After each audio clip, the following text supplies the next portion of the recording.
After that, let us begin the game called Changeling.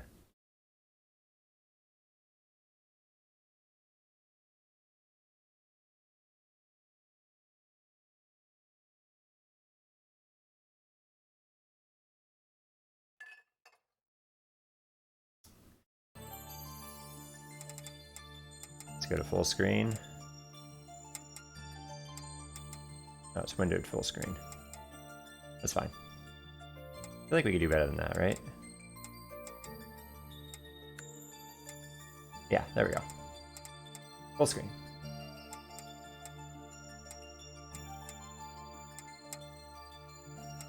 It's hard to really actually tell what's lit up and what's not. I think this one says scene text only for skipping.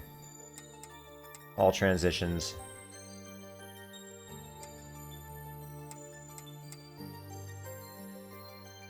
Music's kind of neat. Looks like it's got a good balance, so keep the text speed at max. See how it goes. Alrighty. So let us try it out. I assume that we are this character. First name, Nora. That's a fine first name. It's easy to say. Last name, Lewis. Sure. Now the story begins, Nora Lewis. When I was little, I dreamed of being carried away to a far-off land. It was a recurring dream of flying through the air, surrounded by softly singing voices. Do I click to advance? Can I hit enter? Okay.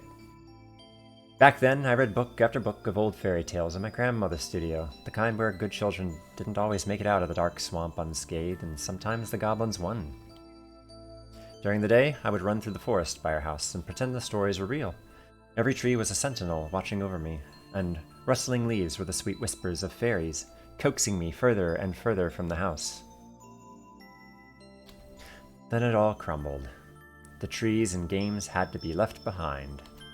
Books were left to gather dust on shelves, and dreams were left to fade into memory. Years passed, and all that remained were the distant games and pretend play of childhood. Back then, I didn't know that real fairy tales were darker than anything I could possibly have dreamed up on my own. Chapter 1. Homecoming. So, this is a common route. Forgive me for never having really played a visual novel game, but I'm assuming it's going to tell me if I change routes, perhaps? We had nearly reached the new house. I was eager to get out of this cramped car and see the new place. Oops, I bumped a button. Sure, let's save. Okay. The long road trip wasn't agreeing with me, but I couldn't complain too much. After 5 years in the city I hated, we were finally moving back to Pine Hollow, the place where I grew up. That alone was enough to keep my sanity intact during the tense trip back. Unfortunately, the reason behind the move wasn't fantastic. Grandpa was ill again, and this time was under strict orders to take it easy. Since he had to avoid stress, he needed Dad's help with his business. Of course, he didn't think so, but Grandma was adamant. Get help or retire. So, seems pretty reasonable to me. So we were on our way back so Dad could take over. In theory, anyway. Not that Grandpa would let him.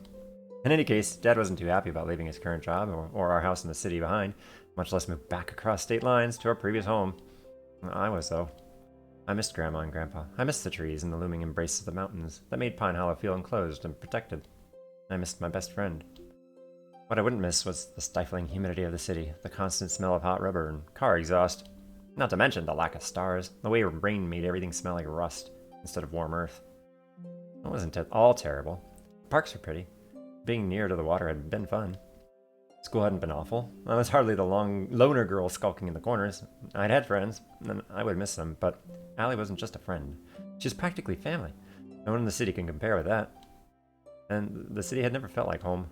I smiled slightly as the scenery beyond the car's windows became more and more familiar. My tiredness faded to excitement.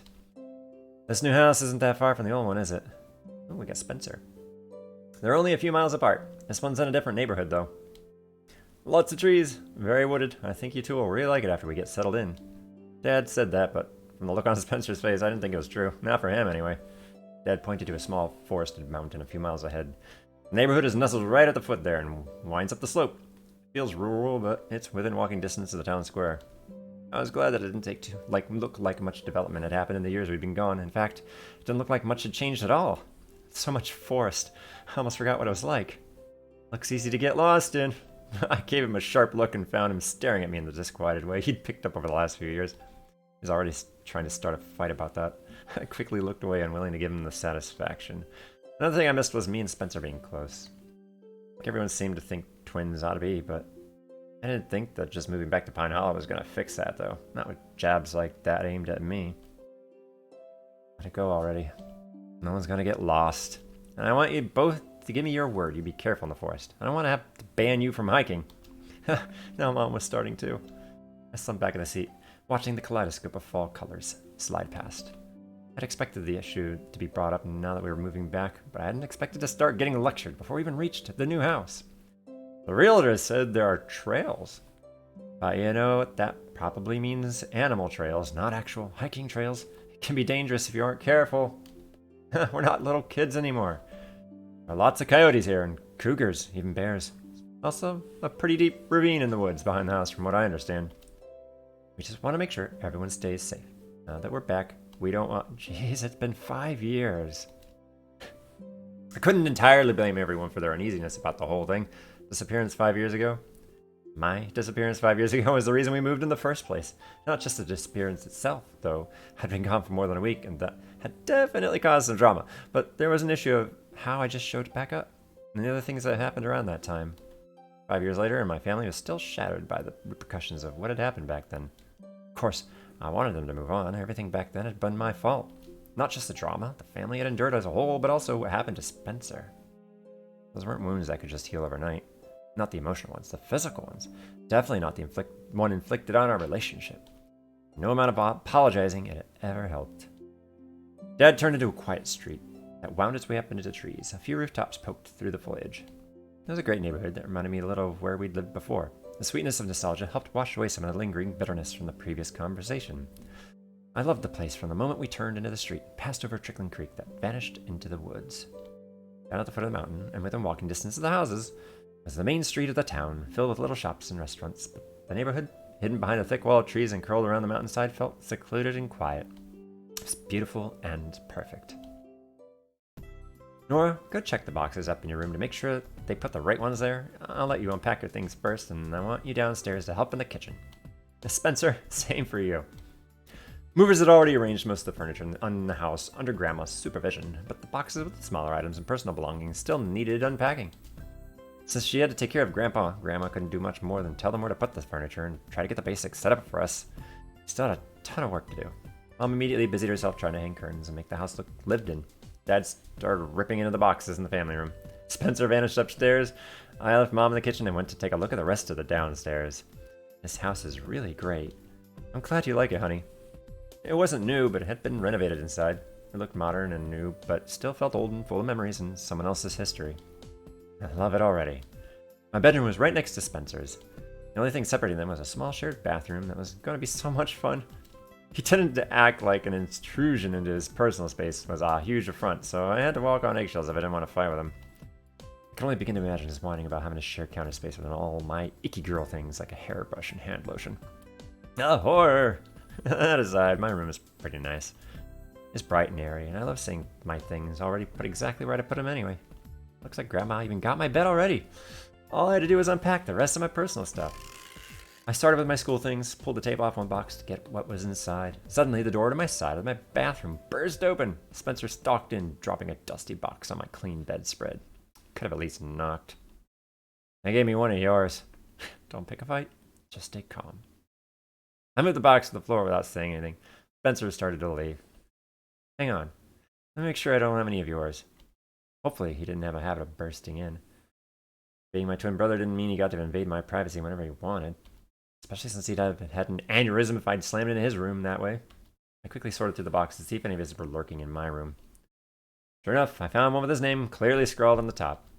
There, I think this one is some of your clothes. I nudged the box toward him with my foot. He scowled at me before picking it up and stalked back to his room. Like it was my fault. Oh, the door on the side of the bathroom slammed shut. Yeah, you're welcome. Felt like every interaction with him was like that lately. It was worse than ever, actually. But then, he wasn't likely to forget his negative memories of Pine Hollow soon, and I was pretty sure he was just annoyed by the fact that I was happy to be back, which meant taking it out on me, of course. He'd never loved this place the way I had anyway, so he wasn't really inclined to overlook the bad memories in the first place. I sighed, continued pulling things out of boxes. Patience, patience. It was just hard to have all this stuff stirred up again. I mean, even though I accepted responsibility for what happened back then, I didn't think it meant I also had to sentence myself to guilt and misery forever. Not for something that had happened when I was 12, something I couldn't even remember. I left my boxes on the floor and went to peer out the window. I pressed my head against the glass, watching the trees sway slightly in the fall breeze. It's probably stupid to say I felt more complete in this town. At a glance, it looked like dozens of others you could find scattered throughout the area. It was beautiful and sunny sometimes, and others it was really eerie. There were days when the clouds hung low over the mountains, the fog was super thick through the trees, and you could almost imagine it was haunted. The truth was that I felt I'd lost something in this place 5 years ago. Maybe I was only happy to be here because I felt that now I had the chance to get it back. I left the window and went back to unpacking before Mom started yelling at me to come join the battle of unbubble wrapping the kitchenware. In any case, I was being annoyingly sentimental. Pine Hollow was special to me, maybe, but it wasn't special in general. It's one of those little towns with more urban legends than any reasonable person could count. Hundreds of stories about creepy happenings in the woods, and for every one of them, no matter how unlikely, there were dozens of people willing to believe it. It's probably why people were so quick to leap on the oddities of my disappearances. They weren't really even that odd, at least I didn't think so. The rational public wrote them off as strange but explainable. I got lost and got unlost, big deal. But to be fair, the first time it happened, I was 9. When I got unlost, I was also unhurt, even after 10 days in the woods alone.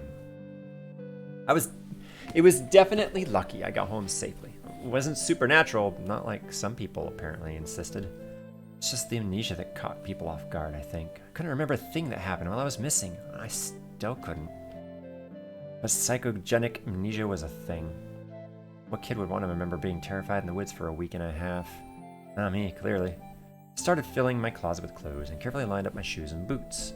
I should totally get a new pair to celebrate being home. I left the closet and began arranging my study things on the desk.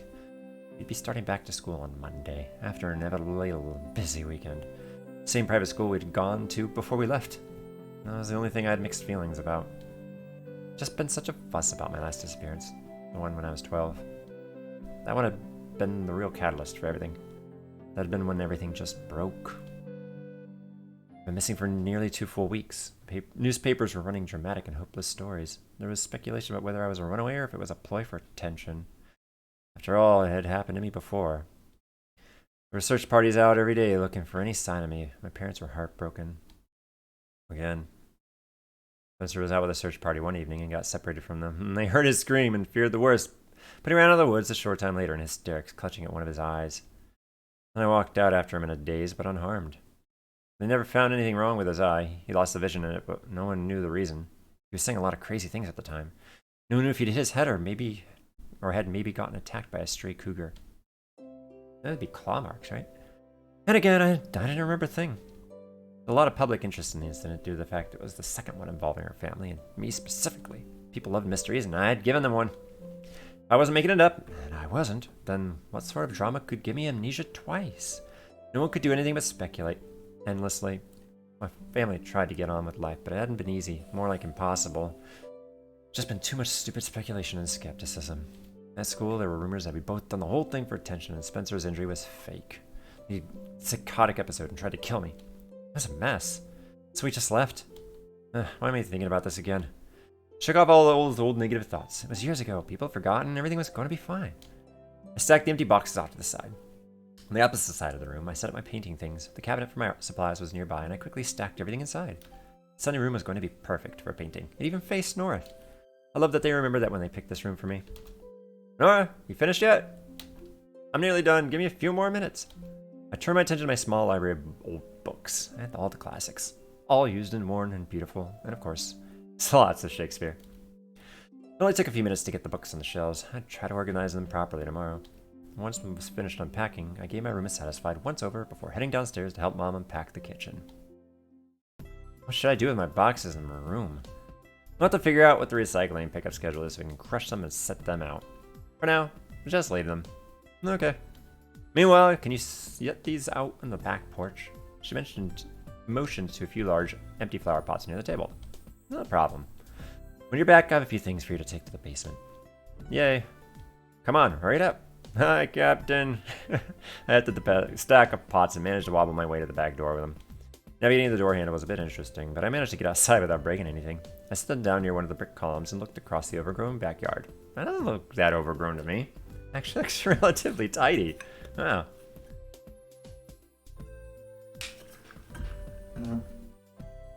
Something interesting caught my eye, and I hopped off the porch to go investigate. At the back, in a little hollowed out area near the fence, was a large ring of white mushrooms with round caps. A fairy ring. I smiled as I crouched down and poked one of them. We'd had one at our last house, too. Dad had tried everything to get rid of it, but it was very persistent. No matter what he treated it with, it always came back. He wouldn't be happy about it for some reason. I liked having it there. I smiled slightly, remembering playing with Spencer in our previous backyard. We'd play tag, and whoever made it inside the circle first would be safe. Or we'd lay beside it, pretend we could see the fairies dancing on the mushroom tops or playing in the tree branches. I took a long, deep breath. So glad to be back. What are you doing out here? I sighed and stood, carefully brushing off my jeans. Why does he always have to sound so angry? There's more work for you to do. You know, if you have time between daydreaming and communing with nature. Is it possible for you to speak to me like I'm a human being?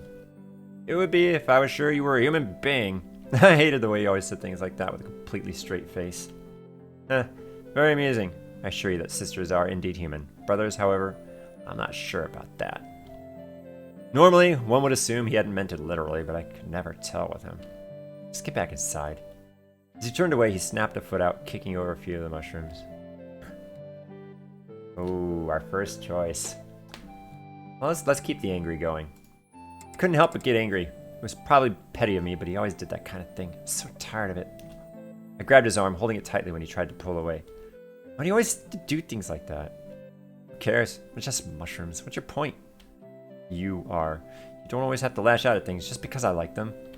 He opened his mouth as if to respond, but didn't quite get it out. What are you two doing out there? Quit fighting and get back in here and help.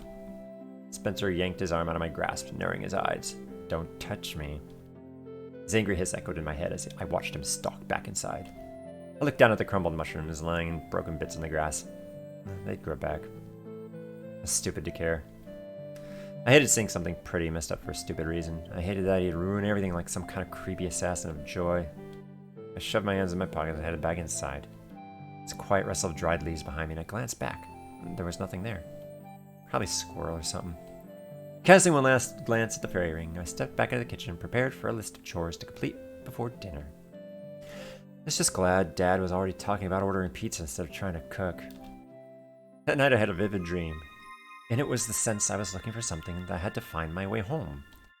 There were tall trees draped in emerald moss and groping branches that reached to the sun. There was a faint sighing, singing, childish voices whose words I couldn't make out.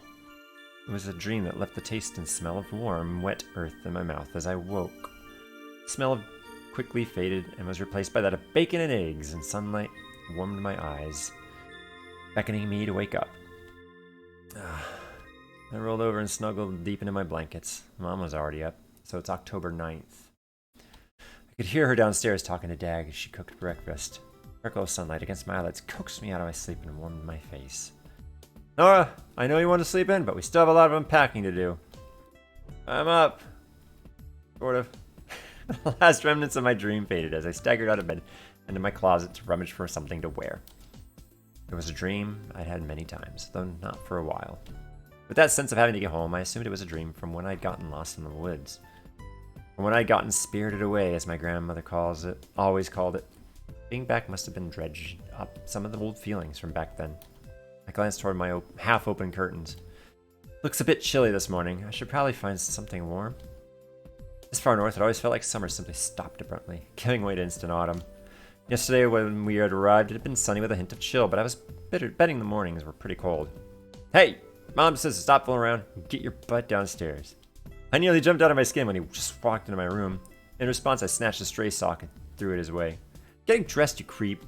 Shut the door. Fine. I marched across the room to slam the door in Spencer's face. I threw my clothes on and wrangled my curly hair into some semblance of a ponytail. Not exactly the height of stylishness, but somebody still had some packing to do, and Mom could be a slave driver. Function over fashion, or whatever. I got downstairs in time to see Mom setting out the plates. First breakfast in the new house. Wow, you really went all out. Bacon, eggs, even pancakes. Glorious, glorious coffee. Dad walked by munching on something, and Mom scowled at him. Sit at the table if you want to eat. Too busy. He reached for another piece of bacon and she slapped his hand. Just grinned at her.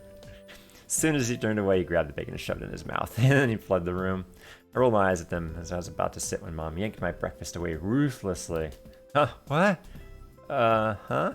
She pointed to several garbage bags at the box by the door. You said you'd take care of them last night and didn't. The bags go to the bins out front and the box goes to the tool shed out back. Both of them before breakfast. He's a slave driver. Mom, I'm hungry. I crave sustenance. I made sad whining noises and pawed at her for my plate. She wasn't buying it. Spencer swung by the table and took my plate out of her hands, snatching a slice of bacon off of it and shoving it in his mouth. Like father, like son. Thanks, Mom. Looks delicious. That's mine, just so you know. He sidled past me, holding the plate just out of reach. There's plenty of food. Take the trash out, then you can eat. Oh, so mean, all of you. He was just a stargy. I already knew that. I sighed and trudged to the door, fumbling with a pair of flip-flops there before picking my poison and heading out. Let's take out the bags. They probably smell worse. I hope you know that this is cruel and unusual punishment. It's not punishment, just fulfilling obligations. Cruel! I barely got the last word in before the door slammed shut. She was big about obligations and responsibilities, but considering that Dad is much worse, I probably shouldn't complain. I headed down the short drive to where the jumbled bins were sitting just behind the mailboxes. It's a gorgeous, crisp fall morning. Chilly, but invigorating. It was a real shame I was going to spend it cleaning and unpacking when I could be contacting Allie to hang out. We hadn't seen each other in 5 years, so I was really looking forward to catching up. Just hoped I'd at least have time to call her later in the day. I was in the middle of dropping the bags in the green bin when a loud crash, followed by a few desperate curses, came from just over the wooden fence. More crashes and what sounded like scattering cans and plastic bottles ensued. We hadn't met the neighbors yet, so I wasn't sure I wanted to go poking my nose over the fence, but it sounded like someone was having major issues over there. Ah, no! It was the sound of scattering trash again. I tossed the bags in the bin and slammed the lid shut before taking a peek around the side of the fence. There was a boy about my age riding several garbage bins and hastily picking up scattered paper and plastics before shoving them in a blue container.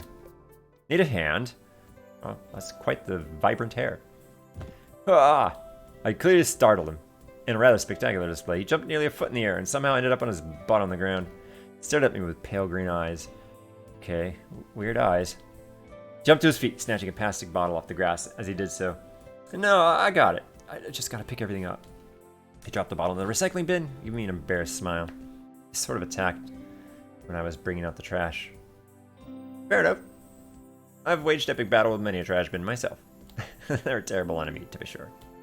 Ah, yes, especially the blue ones. You have to watch out for those. They get me every time. We both laughed awkwardly. You're one of the new neighbors? Guilty as charged. I'm not quite charitable enough to take the trash out for complete strangers on a Saturday morning.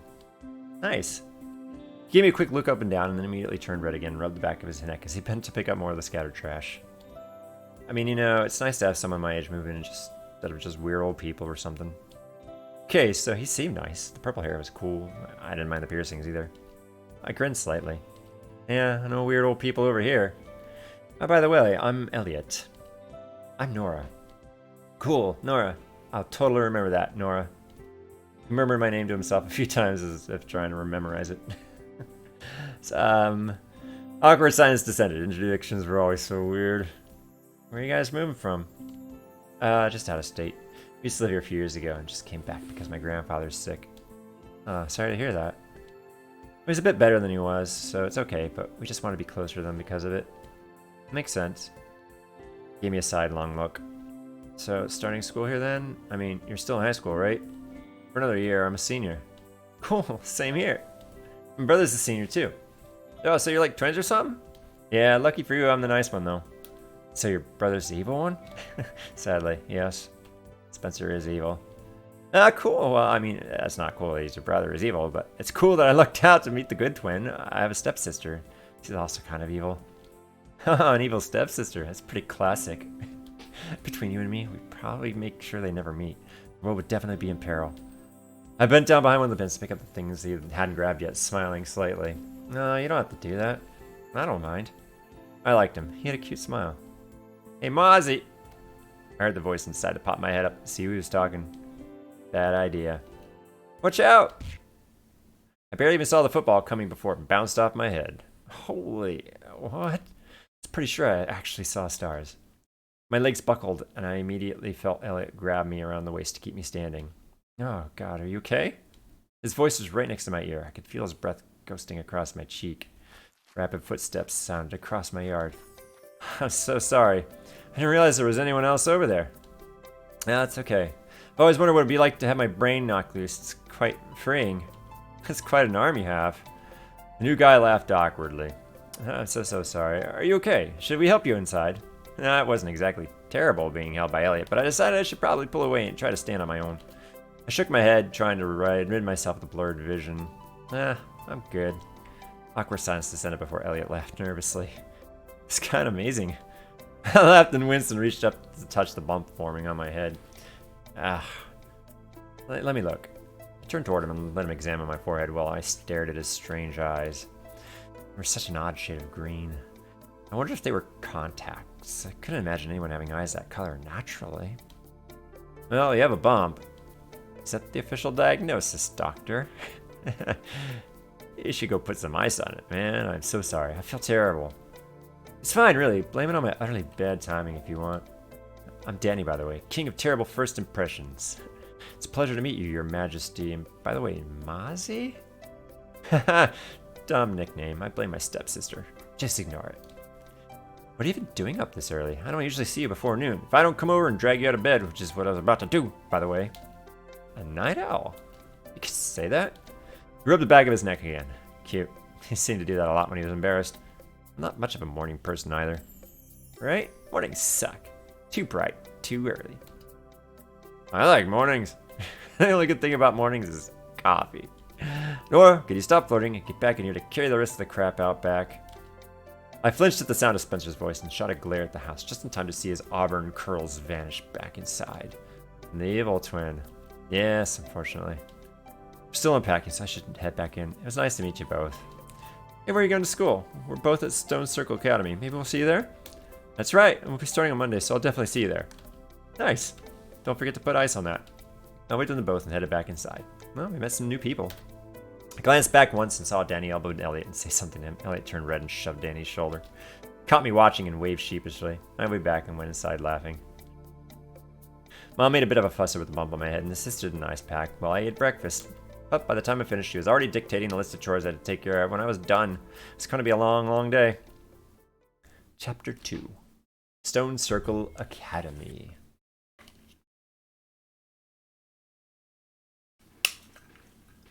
So we've officially moved in. Let's bring on the drama. I don't see them anywhere. They were on the counter last night. Where are they? How the heck should I know? You never let me drive, so I don't keep up with the car keys. But you are going to be late for your first day if you don't find them soon.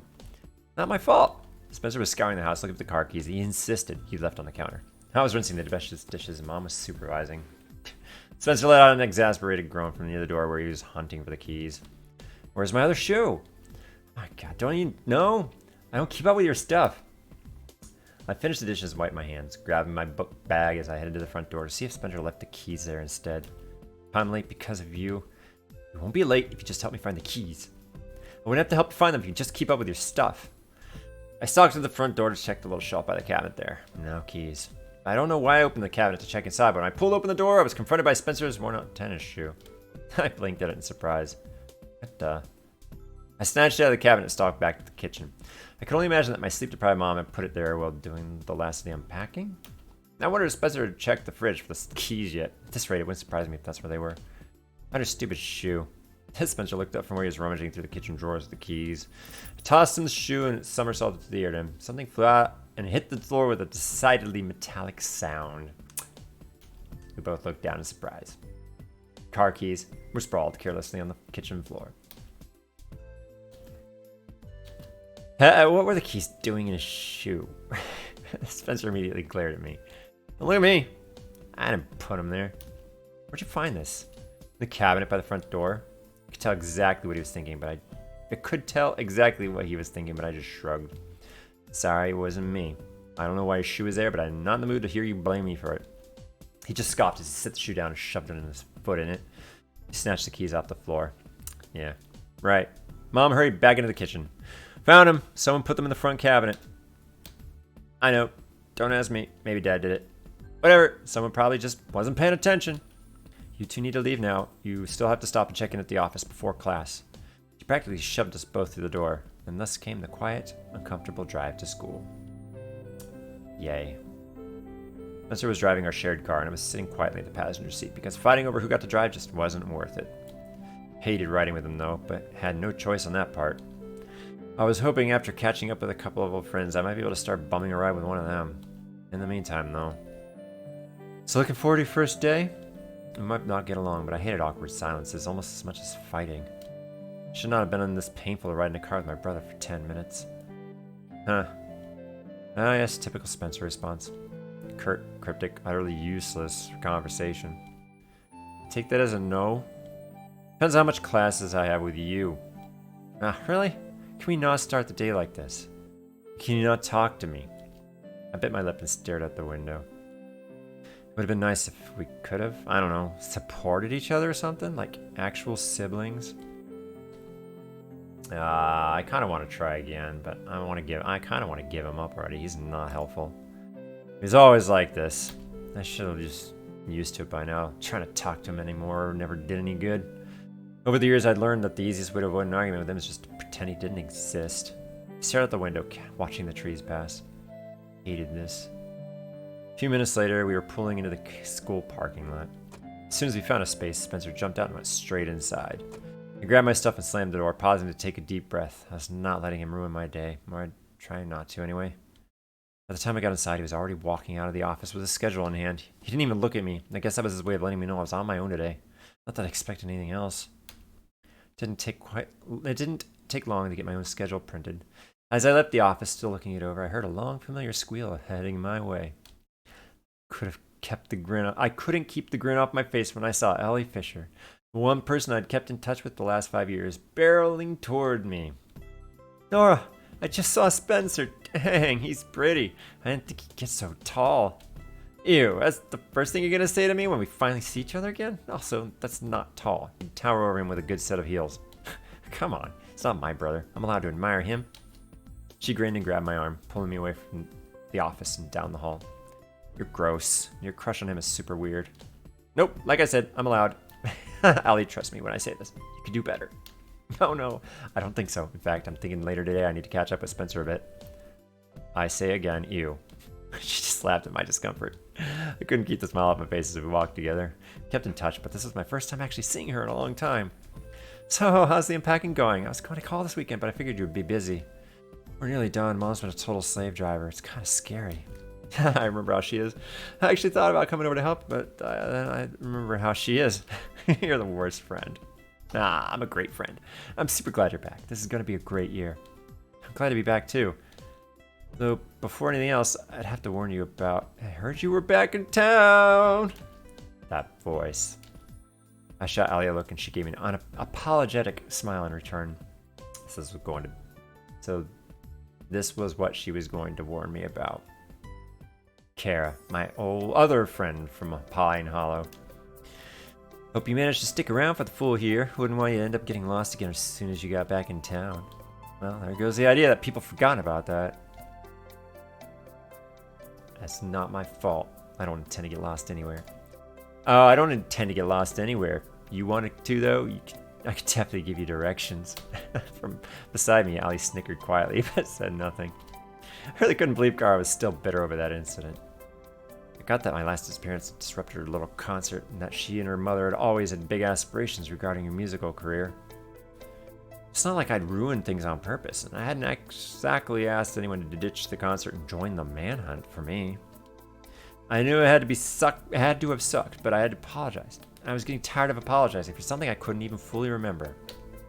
Anyway, they're pretty strict on attendance these days. Teachers aren't too keen on people who just take off for attention whenever they want, so you might want to be careful. Wow.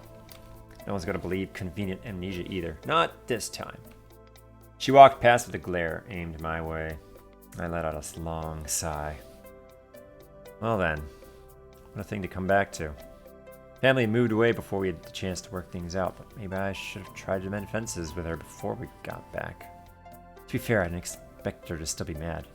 As it was, that was just another thing to feel guilty for. At the very least, I was sorry that her relationship with Allie soured because of me as well. They clearly weren't exactly buddies anymore either. Sorry about that. I was just getting around to warning you about her. She's been cranky ever since she heard you were moving back. Allie pulled me down the hall, in the opposite direction of Kara. Don't apologize. Can't believe she's mad. Normal people don't get mad about things like that. Well, you know, she thinks I was trying to mess things up for her intentionally because I was jealous or whatever.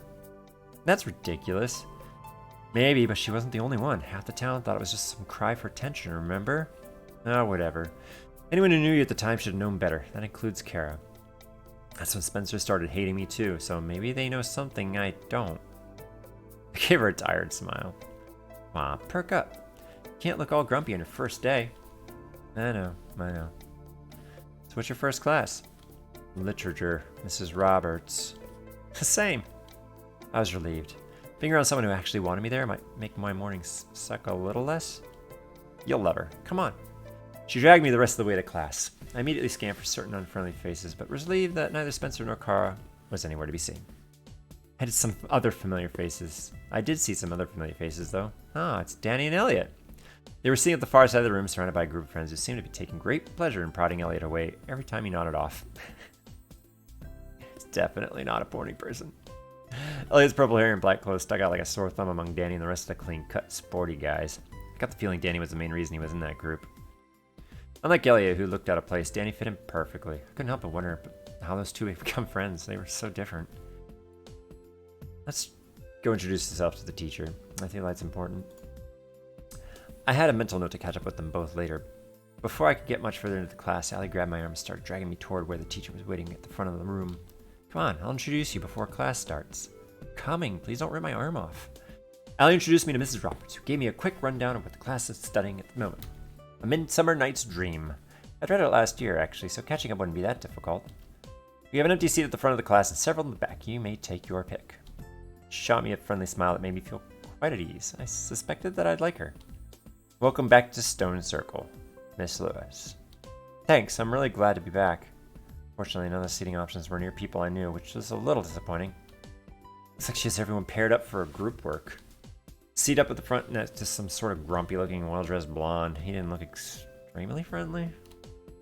There were also two empty sets of paired desks at the back and one open seat next to a gloomy boy with messy brown hair. He didn't even look up as Mrs. Roberts explained my choices.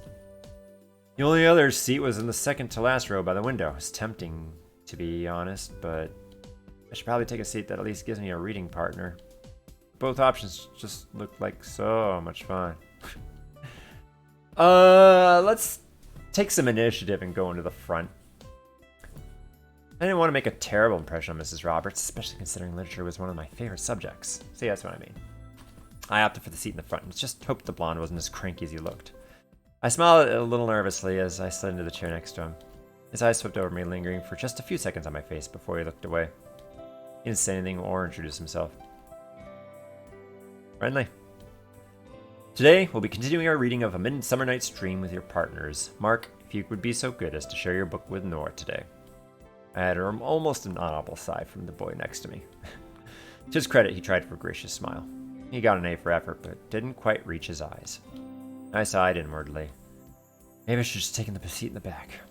He was clearly rather put out at having to deal with me, but it was too late to pick up and move now. Just have to make the best of it. Actually, I haven't saved in a while. There you go. Mark pushed his playbook between us and turned his chair slightly toward mine. I hope you don't mind sharing with me for today. He sounded slightly less annoyed than he looked. I was hoping that was a good sign. I don't mind. Mrs. Roberts will likely have your reading material ready for you by tomorrow. This is not a problem. I studied this play last year, so I think I still remember a good bit of it. Besides that, it was my selection of Shakespearean works, and I'd read it multiple times. I see. I have some trouble retaining Shakespeare and pinning down the larger themes in his works, so perhaps you'd be willing to help me with that. Since we started this unit, my scores haven't been as good as they could be. Oh, no problem. I love Shakespeare, so I'm really familiar with his style and all. I don't mind helping. Maybe I was wrong about him, Cranky. He seems nicer than I expected. I see. In that case, I'll be looking forward to your expert opinions as we read. Something about the way he said that made it sound more like sarcasm. I chose not to respond, at least for now. No reason to make a bad impression on the first day. I nervously tucked my hair behind my ear and leaned closer to look at the book. Even if he's being sarcastic, he's not going to find a better study partner than me, so there. As I leaned toward him, I couldn't help but notice the expensive-looking watch on his left wrist. Not to mention his clothes, and actually everything he wore sort of reeked of money. There was nothing wrong with that. But now that I was leaning so close to him, I realized money apparently reeked like really, really nice cologne. You know, the kind that made you want to bury your face in someone's neck and just melt into them? Yeah. Try not to let it distract me. Down, girl.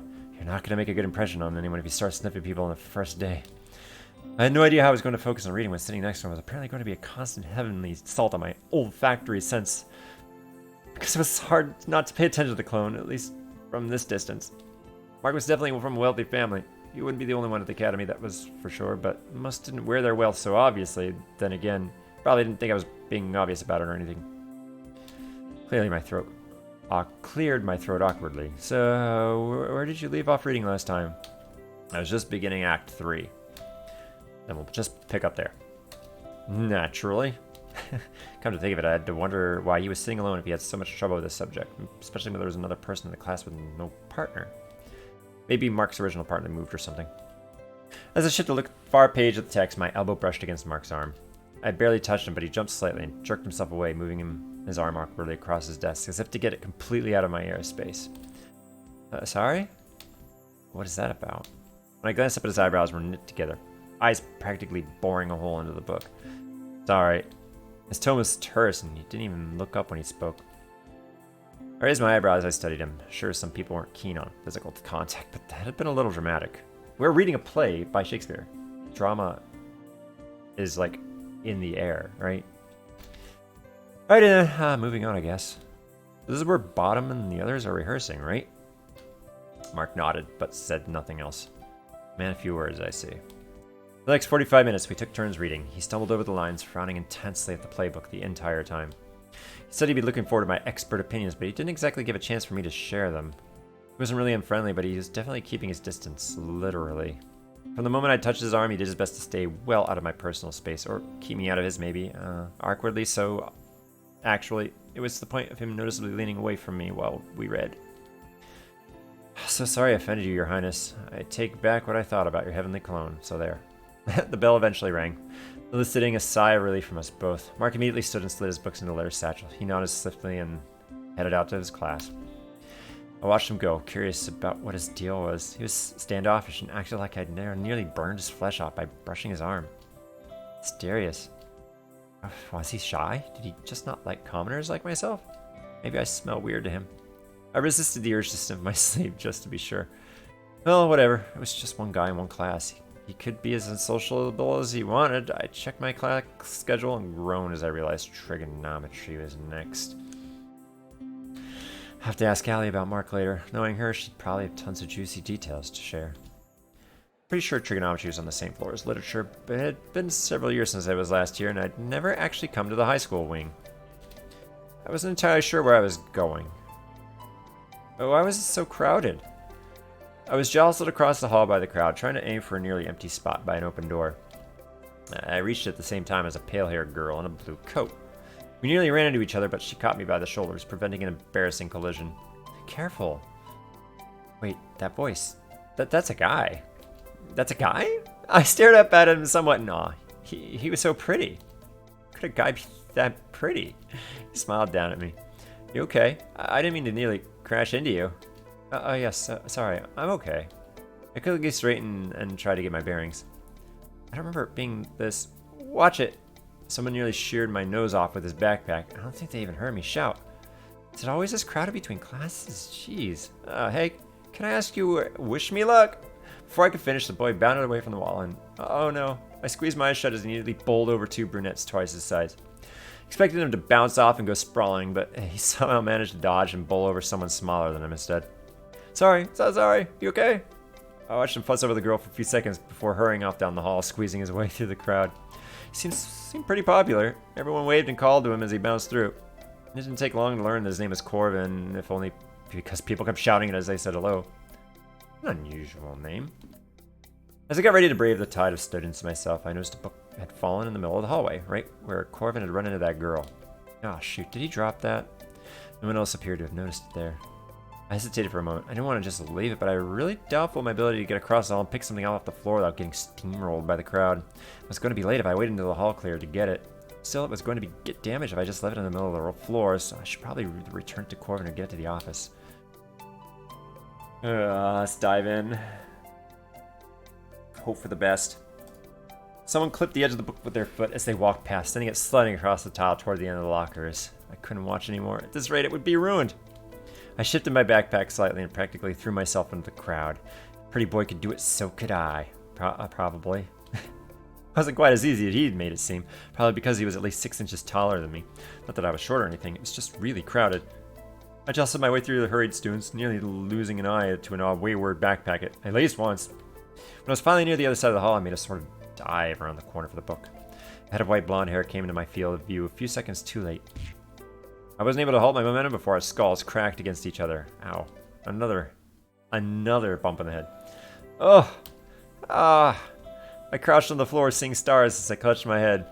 Pretty boy was back and his head must have been made of titanium. Jeez. Maybe I need to start wearing a helmet. Ow. Oh my god, are you okay? Are you okay? I didn't see you. Wow, he was 2 for 2 when it came to running into me at this point. If you kept this up, I was going to have to start considering the possibility that either he or I were soulmates, or I'd somehow become magnetized in the last 10 minutes. I blinked rapidly, waiting for my vision to come back fully before I answered. A pair of large hands closed on my shoulders, and I started shaking me. You alright? Can you see me? Do I need to get you to the office? Please stop shaking me. Sorry, you weren't answering, so I was worried. I rubbed my forehead and peered at the blonde boy with one eye. We stared at each other for a long time. He really had the most amazing green eyes. Are they the same green eyes that, what's his face, Elliot has? Ah, shoot, I dropped my glasses. He suddenly started looking around wildly for the glasses that were right by his knee. I picked them up and handed them over. He shoved them on his face and looked at me again, smiling this time. I think he dropped a book earlier. I was trying to get it so I could return it to you. Oh yeah, I just came back for it and... He blinked suddenly, gave me another long look. When did you see me drop it? Earlier, when you ran into that girl. Oh, right, yeah, it was kind of crowded, though. We must have a good eye. Well, I was watching since we nearly run into each other, and you sort of Geronimo'd out into the crowd right after me. Oh, yeah, we nearly ran into each other over there, too. I guess our meeting was meant to be.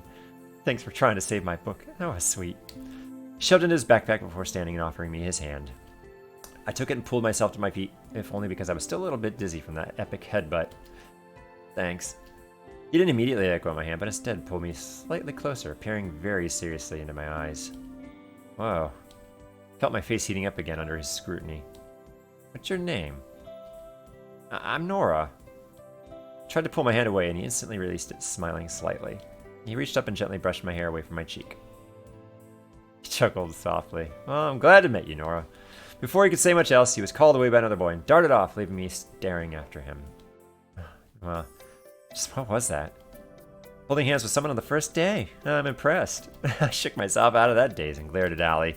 We weren't holding hands. He was helping me stand. Right. Whoa, what happened to your head? Oh, that guy. I think his name's Corvin. He and I sort of ran into each other. How's it so far? It's modest. I think it's engaging and interesting at the time. So far, anyway. Interesting enough for what little I've played in 45 minutes. Nice, yeah. If you're going to find a crazy way to introduce yourself to a guy, going with something classic works. Yeah, I did not bash my head into his just to meet him. Right, but he's pretty cute, yeah? I rolled my eyes. Whatever. Can you show me where Trig is before we're both late? Nah, you still suck with directions. Come on. My next 2 classes were fairly boring. At least when it came to academic content. When it came to social interaction, though, it was definitely a different story. First of all, Corvin was in trigonometry. He didn't seem to notice me at all, though. Not that I was surprised. I'd definitely been right around him. I would definitely been right about him being popular. He was surrounded by others before class started. The crowd around Danny in literature was nothing compared to the amount of people vying for Corvin's attention. It was a little weird, actually. On top of that, he was a complete and total klutz. Dropped his pencil a dozen times, tripped over his own feet, and at one point, someone landed on another student's desk face first. In most schools, he probably would have been a laughingstock, but not so much here. In fact, the other students sort of fawned over him every time he hurt himself. 3 different people offered to escort him to a nurse for an ice pack after he fell. He's kind of an airhead, but I guess he must have been really, really nice to have that many friends and admirers. It's probably cynical to think it might just be the way he hemorrhaged compliments. Corbin's antics aside, Spencer was in both trig and chemistry. I couldn't help but wonder how having 2 classes with me must impact how good a day he was having. Watching him alternate between glaring and pretending I didn't exist wasn't bad enough. Kara was also in chemistry with us. The moment she saw me, she gave me a smug little grin. I knew something was up, so I was a little apprehensive going into class. It was sad we hadn't managed to patch things up, but I was ultimately okay with her not liking me. I wasn't okay with her trying to pick fights and cause problems just for the sake of doing it, though. Do a quick save.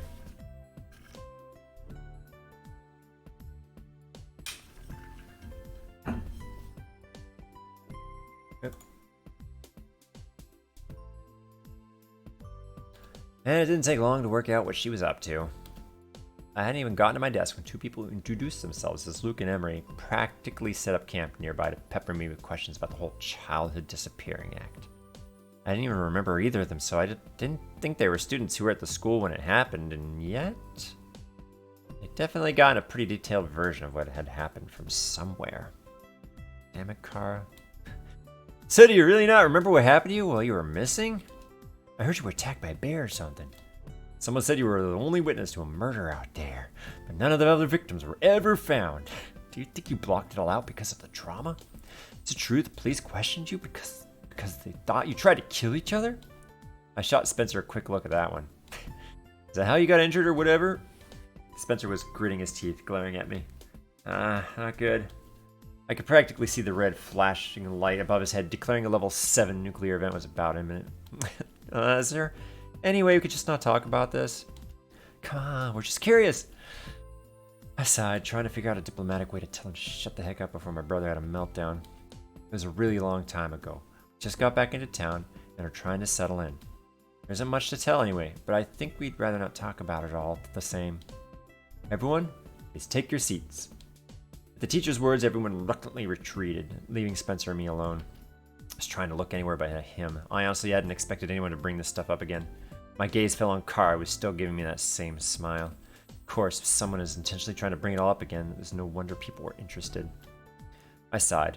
Trying to stir rumors up using that, of all things, was literally the most pointless endeavor. Fortunately, by the time class released, everyone seemed more interested in getting to the cafeteria line before the lines got too long. Or maybe the average student's attention span wasn't long enough to remember that Spencer and I had an interesting backstory. Regardless, the class emptied quickly, which left me to find my way to the cafeteria alone. Fortunately, it didn't take me long.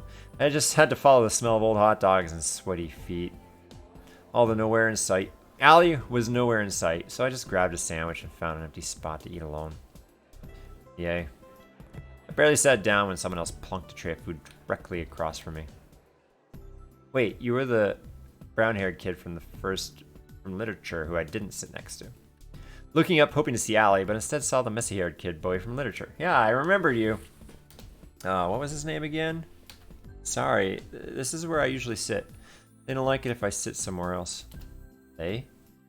You mean your friends? Are they coming too? Should I move? He looked down at me with a gentle brown eyes and a serious expression. He doesn't have friends, does he? No one else is coming. Who are they you're referring to? I didn't ask that though, and he just sat down quietly and started eating without looking at me. I studied him surreptitiously while trying to eat.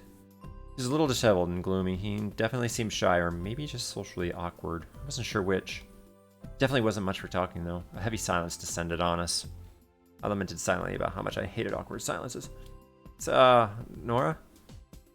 So, I'm Nora. We have one class together, so it couldn't hurt to at least properly introduce myself, right? William. When he looked up, I was startled by the sad look on his face. It's good that you didn't sit by me in class. You shouldn't sit here tomorrow either. What the heck? Who says that kind of thing? Why would he even say something like that out of nowhere? Couldn't help but wonder if he was because Kara was stirring things up. Who knew all she had been saying to people? How do I even respond to that? I just looked away, biting my lip to stop myself from saying something unnecessarily angrily. Guess I won't. I sat silently for a few minutes before I stood abruptly and grabbed the tray with my sandwich. I wasn't sure why people were so intent on being jerks to me on my first day, I wasn't really in the mood to put up with it anymore. If I stayed, saying something unnecessarily angry was inevitable. I'm done. Bye. William jumped to his feet. I'm sorry. I didn't mean it that way. With a sudden jolt, my lunch tray flipped out of my hands. Bread and sandwich guts went flying everywhere as it cartwheeled through the air before slamming to the floor and skidding about 10 feet. I stared after it in shock. I'm sorry. I should not. I'm sorry. You should stay away from me. He picked up his things and fled the room, leaving me standing there gaping at the mess on the floor. He hadn't hit the tray, and I definitely hadn't thrown it. What just happened? The entire cafeteria was dead quiet. I could practically feel their eyes on me. Even Spencer was staring from across the room. Our eyes met, and it's not like I was expecting him to ask if I was okay or anything, but he just calmly went back to eating as if he didn't know me. I left the mess on the floor and ran out of the cafeteria. I'm already so over the day. Nothing was going the way I thought it would. The rest of my day was uneventful. I only had to talk about my incidents in, well, every single class. It was the same battery of questions every time. Did I really lose my memory? What did I really see in the woods? Why did Spencer get questioned by the police? Did he really get attacked by an animal, or was it me? Did I see a murder? Was I abducted by aliens? I still couldn't believe someone actually asked me the last one. In a non-ironic way. I made a mental note to stay far, far away from that kid. Couldn't avoid talking about it every time. Some students were relentless. Eventually I just settled into the same rote answers. Yes, I really lost my memory. No, I don't know what I saw, but I was pretty sure it wasn't a murder. The police were trying to cover all their bases, but Spencer had nothing to do with it. He really was attacked by something, but it wasn't me. As far as I was aware, no aliens were involved. Most people opted to leave me alone when they realized they weren't going to get any juicy details out of me. So otherwise, there were no major problems. At any rate, no one else decided to be blatantly rude to me. What I really wanted to do was grab Allie and talk to her about what happened at lunch, but I didn't get a chance. I mean, she knew that guy better than I did. At the very least, she could tell me if it was just me or that they treated everyone that way. We didn't have any afternoon classes together, and I hadn't seen her in the hall either. It was a little lonely, to be honest. Especially since the day was such a mixed bag. I knew I'd settle in. I knew the rumors would die out no matter how much Kara or anyone else tried to stir them up. There's just nothing really to talk about anyway.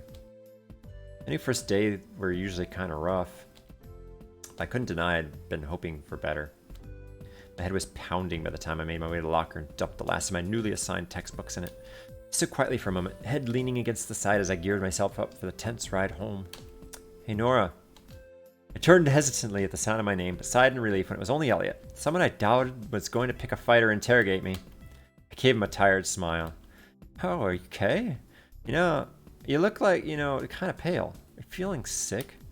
I'm fine. You sure? You're looking kind of anemic. I'm not anemic, I'm just tired. It was a long day. Yeah, I heard, I mean, a lot of people were talking about you and your brother all day. Yeah, tell me about it.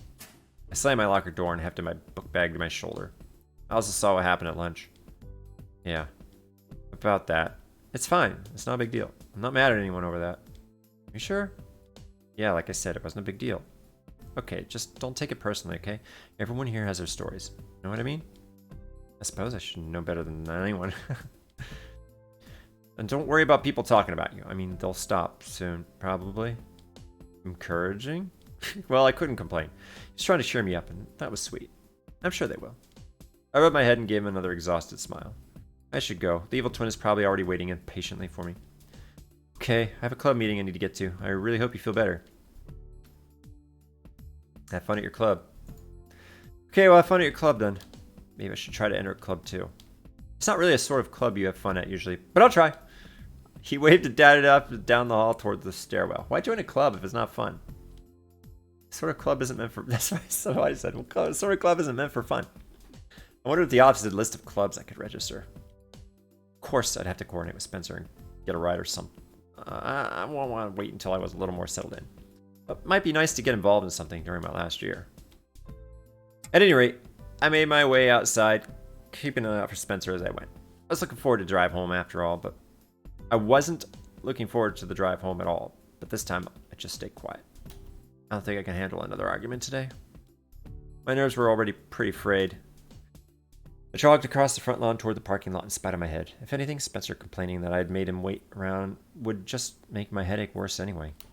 I immediately spotted the car. It looked like Spencer was already waiting. I picked up the pace. When I got home, I was just going to go upstairs and immediately crash. And sleep. Wait, what's he doing? I was still at least 20 yards from him, so why was Spencer already backing out of the parking space? Does he not see me? I waved one arm as I ran, wondering if he thought he was getting a ride with Allie or something. I froze mid-wave as he pulled out of the space, looking right at me, and drove off. You kidding me? I very nearly threw my backpack on the ground and had a tantrum right there in full view of everyone. Yanking my phone out, I sent him a flurry of angry texts. What are you doing? You looked right at me. Hello, are you going to come back to get me? Stop ignoring me. 10 minutes later, there was still no answer. I tried calling twice, but he didn't pick up.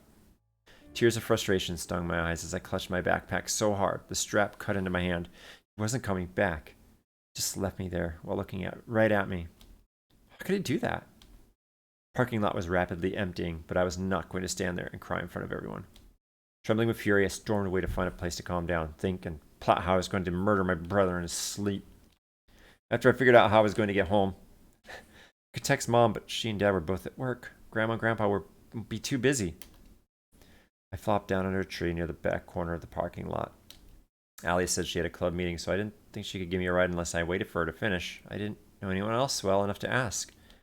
Bit my lower lip hard and looked up quietly, trying to blink away the tears before they spilled over. But there was no one nearby, and unless someone walked right past me, I didn't think I'd be easily seen.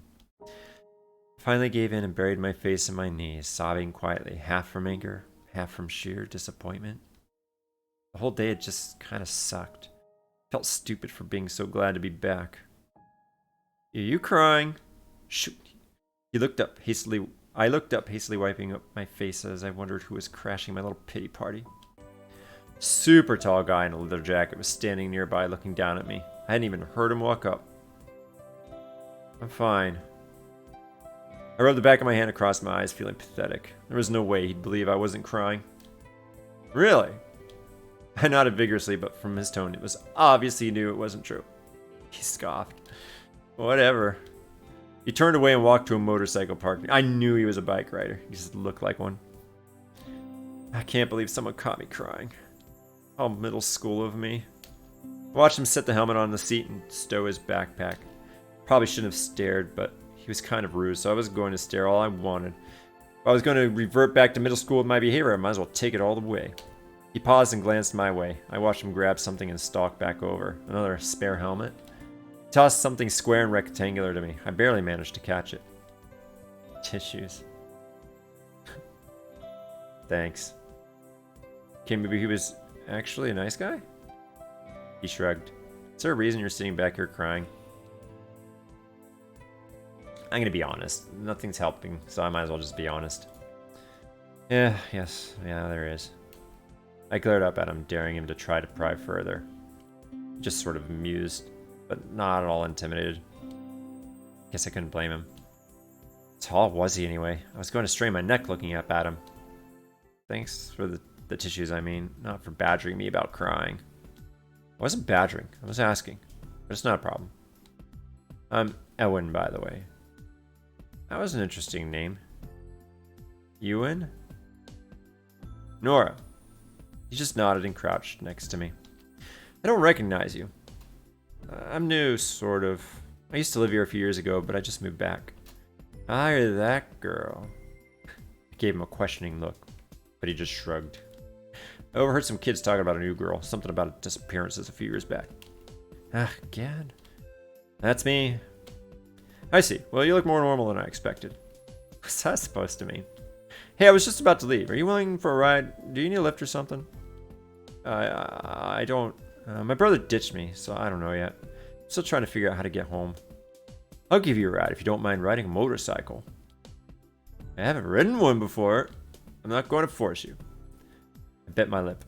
I shouldn't accept a ride from someone I don't know, but at the same time, I didn't know if anyone else would come get me. Let's go with Ewan. Yeah, you know what? I'll take you up on that. I live out in Raven's Glade. He almost smiled, but not quite. I live there too. He stood up and helped pull me to my feet. Dang, he really was really tall. The top of my head barely reached his chin, and that was with heels. I have an extra helmet you can use. I knew he would. Oh, of course he does. Oh, thanks. Mom would definitely kill me if I showed up on the back of a motorcycle with no helmet. Then she'd probably kill you too. She hates making people feel left out. That's the best line so far.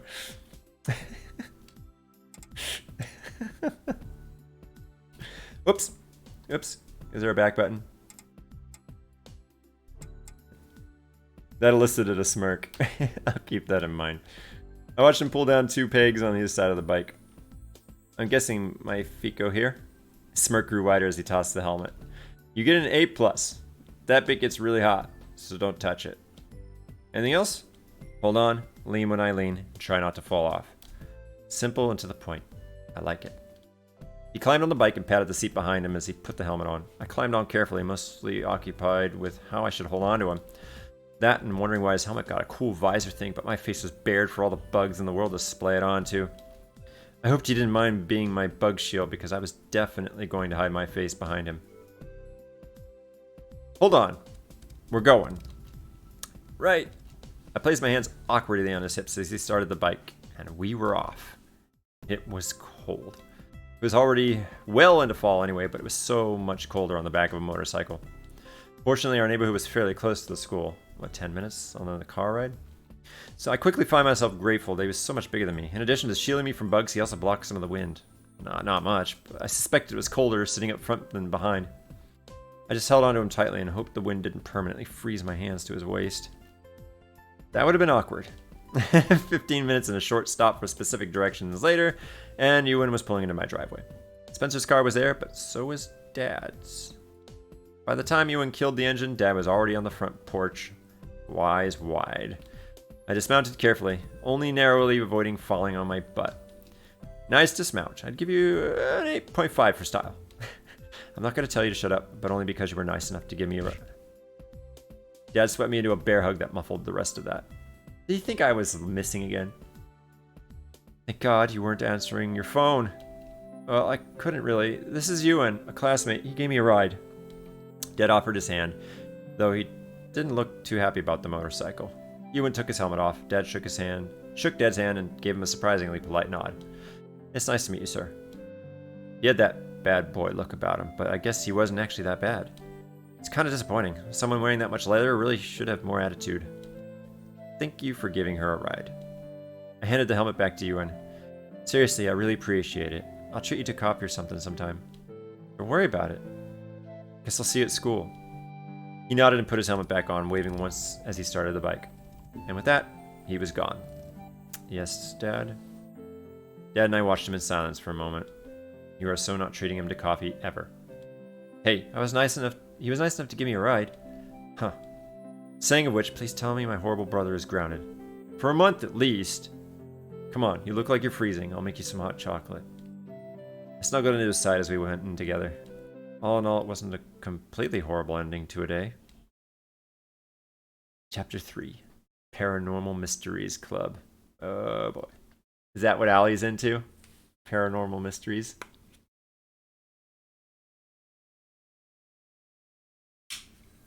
I was pretty sure I was dreaming. But it was cold and pitch black. There was no sound, no sensation. I tried to move, but it was as if the darkness was weighing me down. I tried to scream, but there was nothing. I couldn't hear the sound of my own voice. I couldn't even feel myself screaming. As I waited for any sign, any sound or hint of light, I slowly became aware of the fact that I was running. A slow tingle of sensation began to creep my back. My feet were crashing through what felt like underbrush. The cold prickle of wet pine needles jabbed into me as I ran. I had to find... Find what?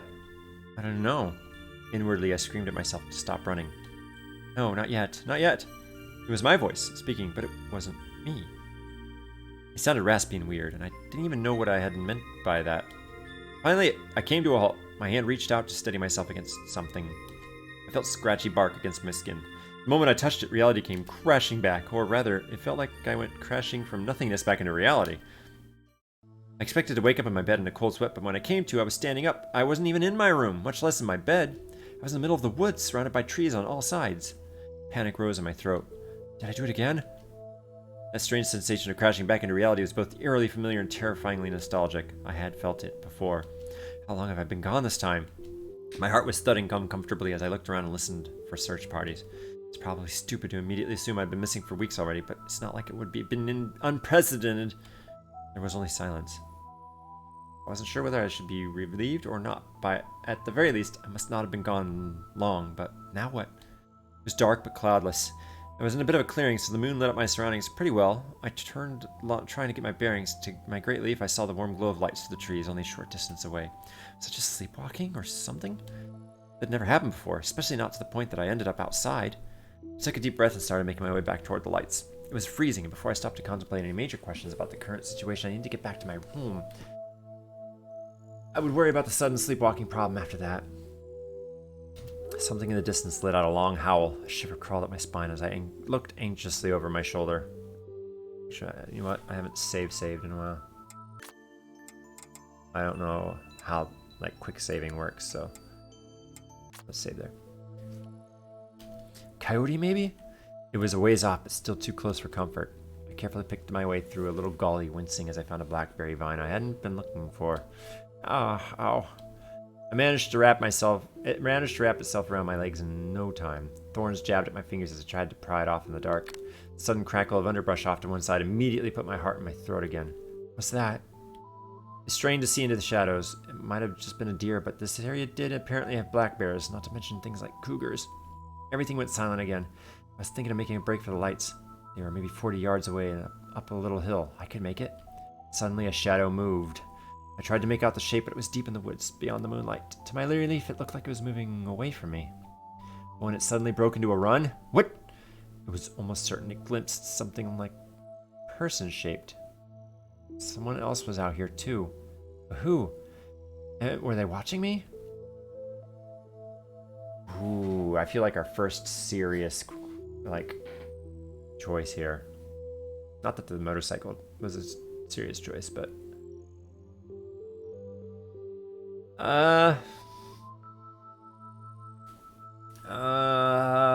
let's follow the shadow. I ripped myself from the blackberry vines with the thought of chasing the shadowy figure. It probably wasn't that smart, but I wasn't thinking clearly. I was outside at night, and someone was stalking me. I wanted to know who it was and what was going on. I'd only gone a few feet before I realized that everything between me and that area was a sea of tangled blackberry vines. They were already snagging my pants, stabbing into my legs and feet. Ouch. Thinking better of that decision, I retreated and decided to limp my way back up the gully toward the lights.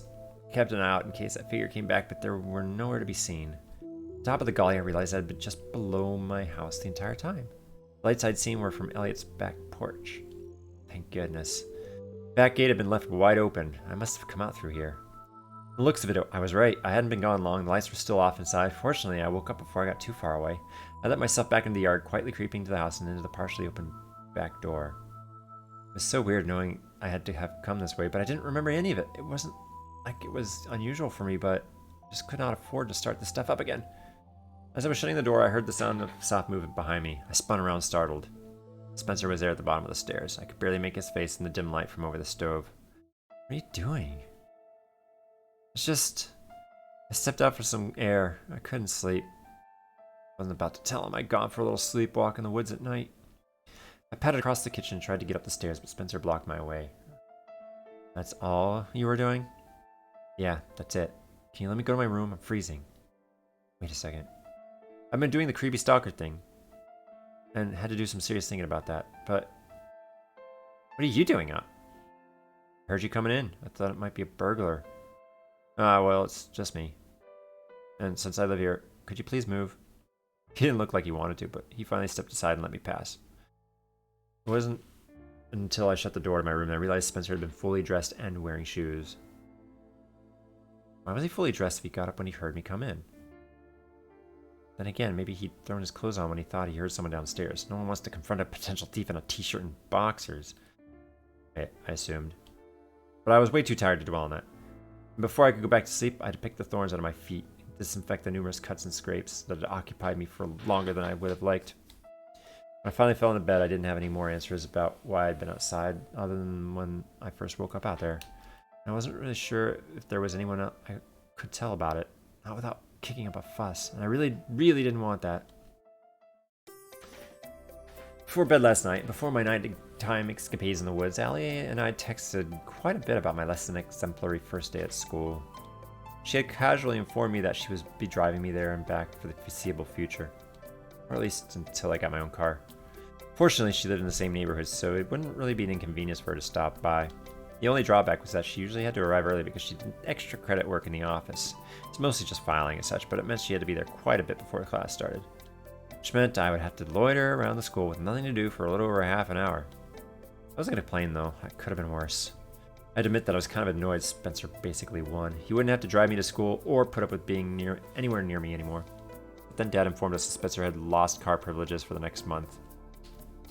Dad would pick him up after school and drive him to the showroom for work, and the poor guy would have to catch the bus every morning.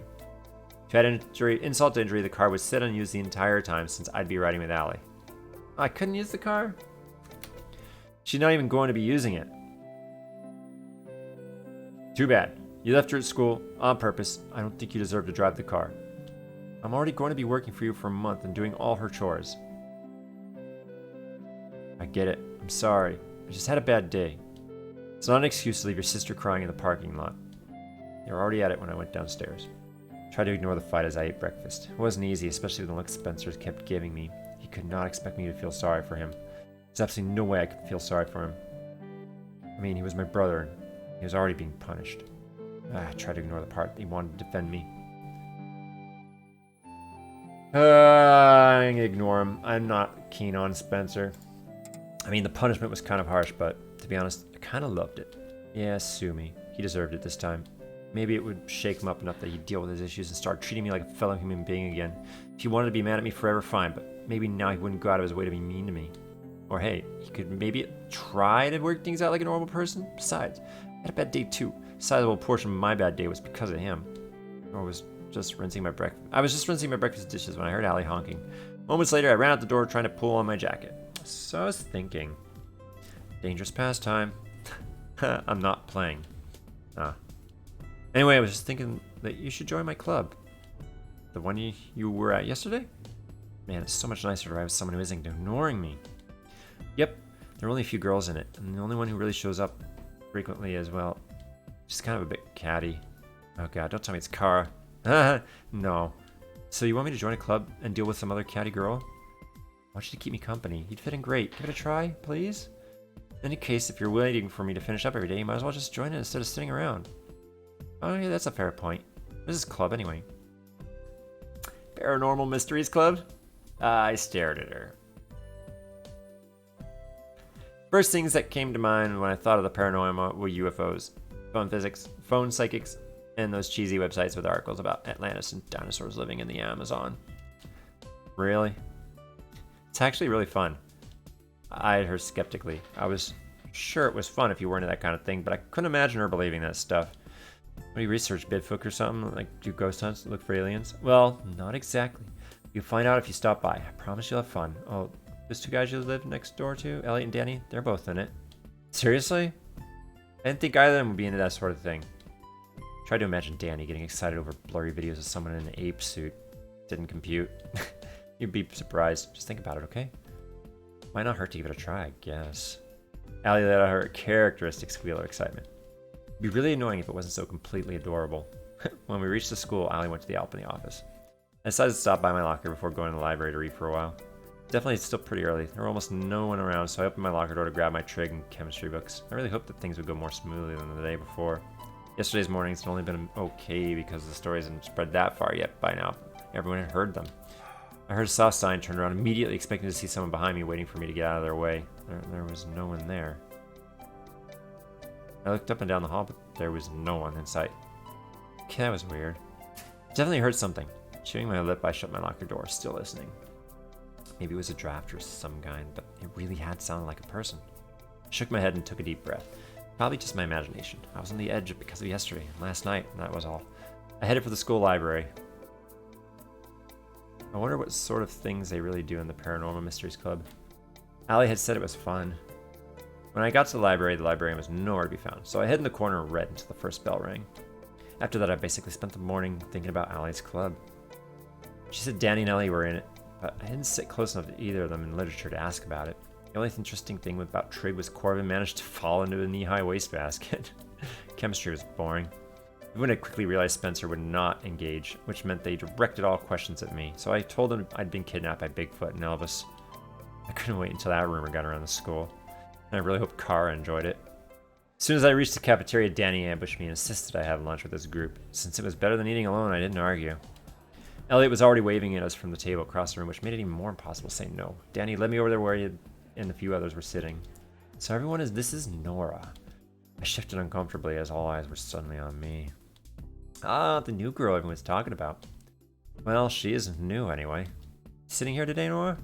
Yeah, looks like it. I was relieved that no one argued. They just moved their chairs around so I could sit sandwiched between Elliot and Danny. So, how do you know Danny? I looked over at the girl talking. I had no idea what her name was, but she had a nice smile. I wonder if this is the catty girl from the club. Well, I moved in next door. Ah, so you're neighbors then? Yep. I nodded. That's what moving in next door meant, pretty much. The boy who spoke leaned across the table and grinned. So all the things people are saying about you, are they true? James, come on, man. It's just asking. It's fine. Like I've told everyone so far, no, most of the things being said or speculated are not true.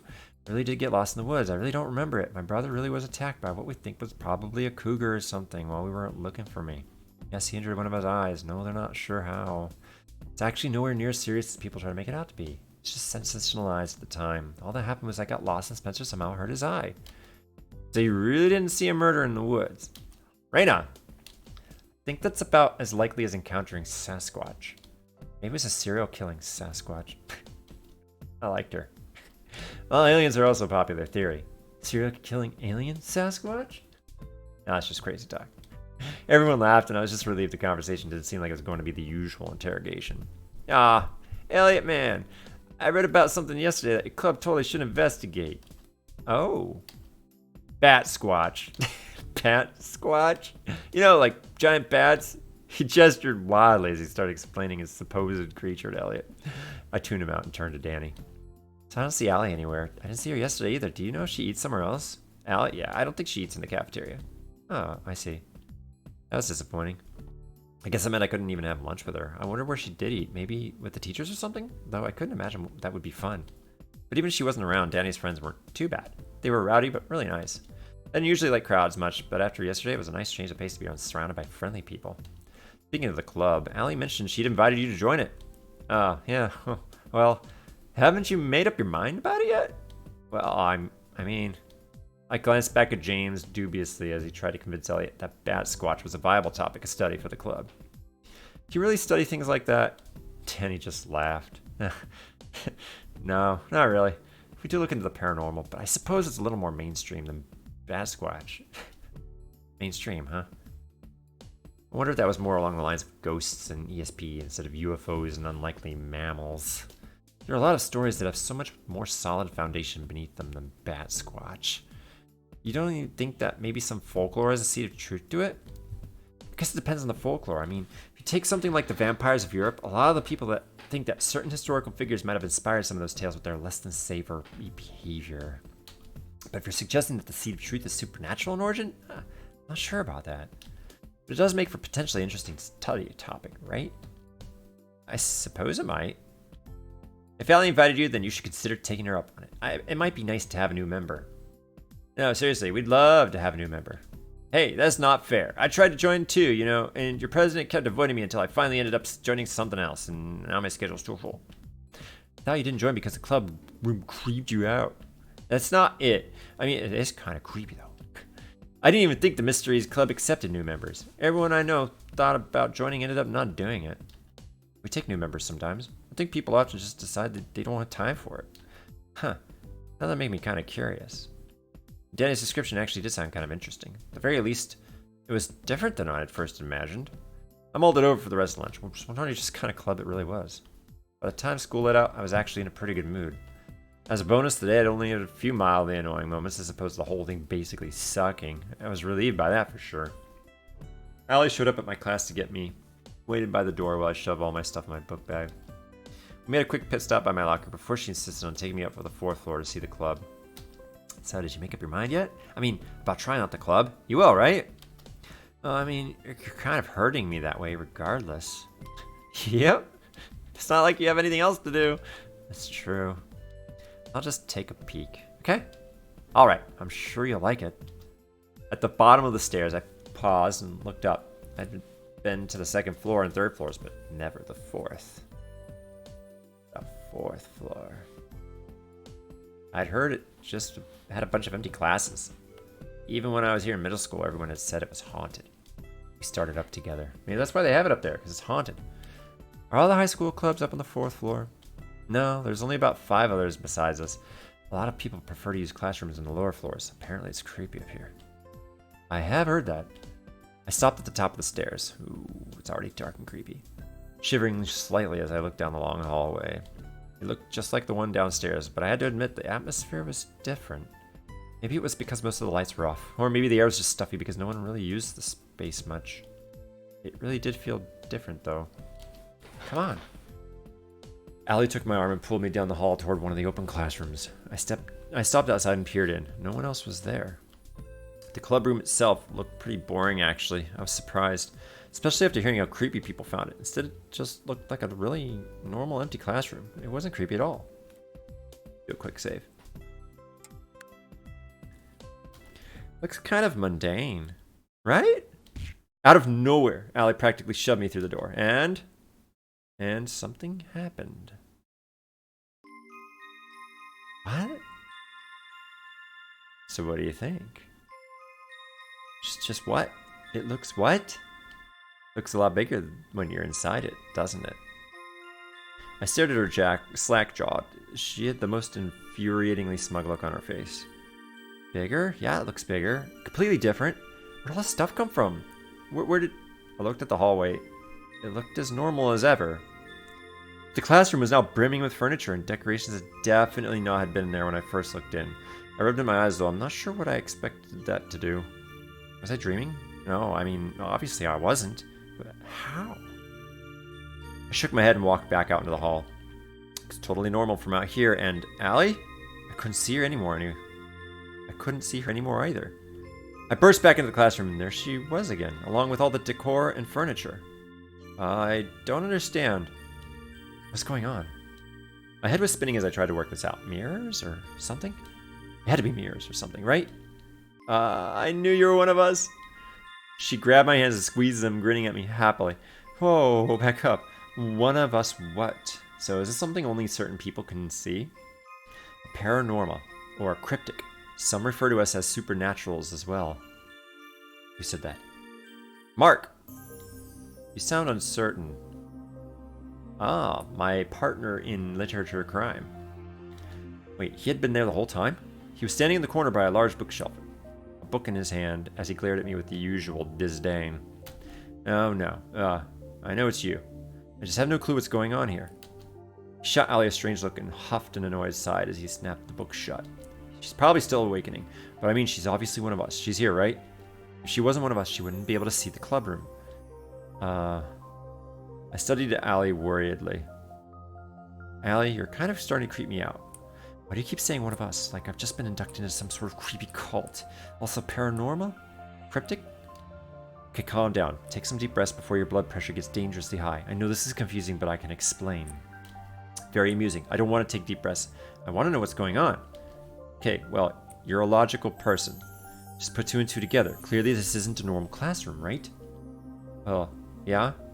There are 2 possible ways to explain what you've experienced. Science or magic, right? Science wasn't my forte for sure, but magic?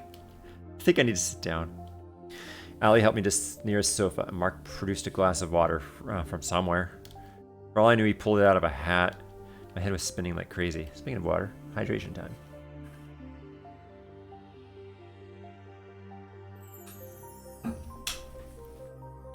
Magic. Allie was not trying to tell me this was some kind of magic room, was she? Or even before that, was she trying to tell me that magic was real? Feeling better? Actually, yes. Not really. Oh, strike that. I just laughed. I glared at her. This was not a laughing matter. I was having a crisis. Are you telling me that magic is a thing? A real thing? A thing that actually exists in a real practical way? Yes. And this room is magical? Yup. And I'm magical? Most likely. I stared at the door. I could see the hallway outside. It looked perfectly normal. There was nothing near the door that could explain what happened when I entered. No visible mirrors, cameras, or projectors. Heck, I couldn't even come up with a way it could possibly to do with something like projectors or cameras. Took a deep breath and let it out slowly. At lunch, someone said that this club doesn't take new members much. This is a club specifically for the supernatural members of the student body. Obviously, normal humans can't be permitted to enter. Typical humans can't see this room, not as it is. As you notice from the outside, it looks like a normal empty classroom. From the inside, it still looks like a normal empty classroom. To normal people. In fact, the spell on this place actually repulses normal people, so they don't even want to enter it. A spell? Like a magic spell? Yep. Is this how Alice felt when she fell down the rabbit hole? Actually, I was pretty sure Alice handled that way better than I was handling this. I took a deep breath as I listened to Ali's explanation. The room is designed to protect the club from discovery. It can alter memories, perception, or even the room's location if it needs to. All toward that end. I was still trying to get my head around all this. I mean, logically, I knew none of this could be true.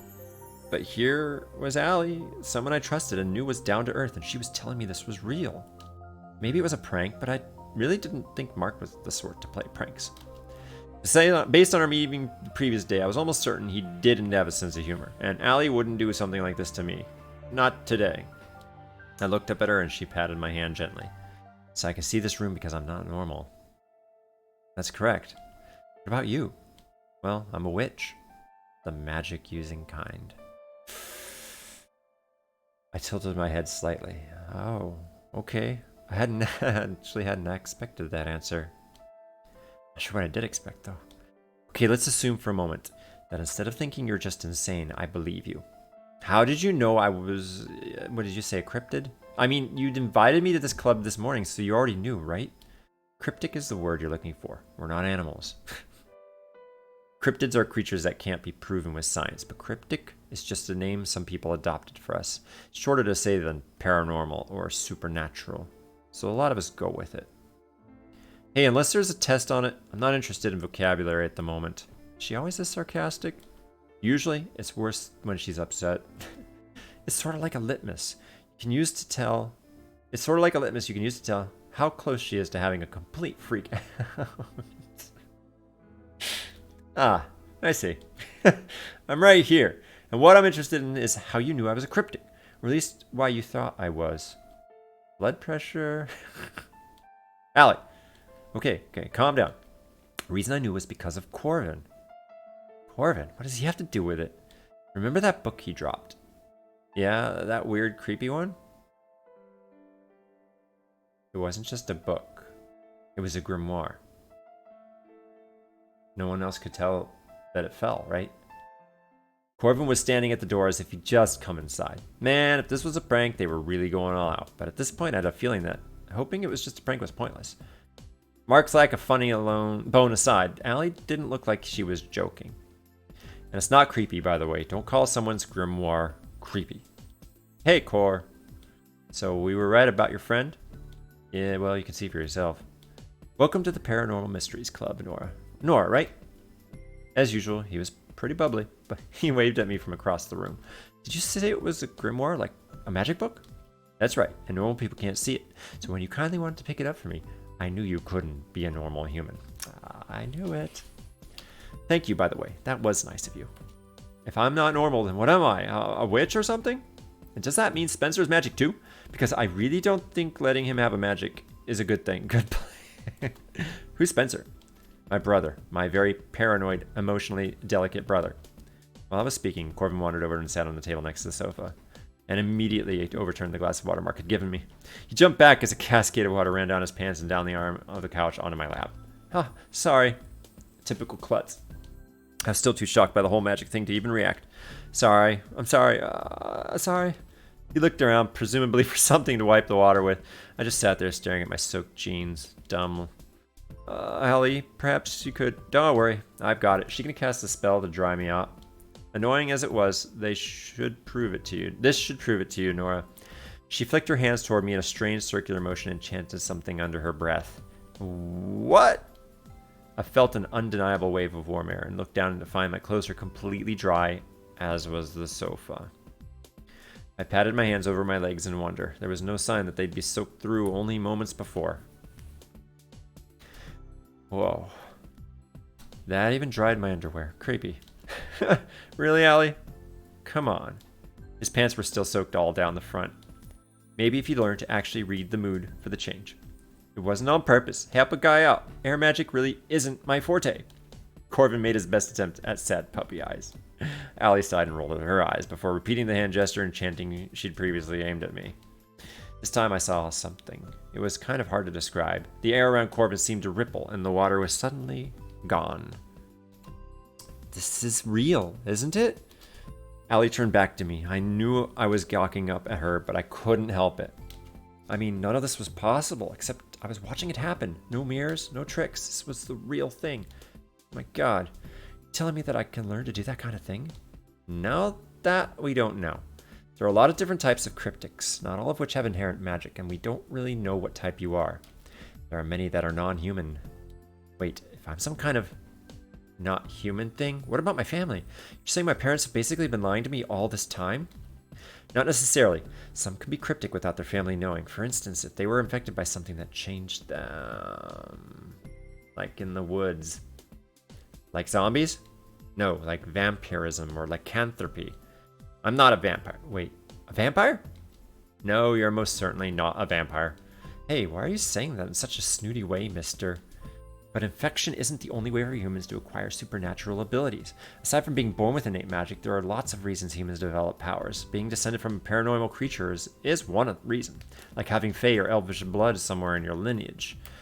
Elves. If you did, there's a good chance your parents wouldn't even know, depending how far back it was. And Fey blood can lie dormant for generations before rearing its head again. He's talking to me like about elves. I gripped my forehead tightly. I could almost feel my brain being crushed under the weight of all this. What everyone is trying to get at is that there are lots of possibilities. If you've ever demonstrated magic before, it's probably just developing right now. Probably for reasons similar to what Corvin just stated. So now you're telling me I'm not even human? I'm a fairy or something? Calm down. No one is saying that. We don't know anything for certain just yet. There are ways to find out, though. Some of us just take time. I don't think I want to join this or be part of this. Me suddenly being not even human, I felt gross just to think of the idea that I wasn't even what I thought I was my whole life. I didn't like it. I caught that look the three of them shared. What is it? It's just that you don't really get a choice. What? Just listen. If you think about it logically, people like us can pose a huge threat to human society. If not because we have unusual abilities, then because by not keeping the secret, we could disrupt things.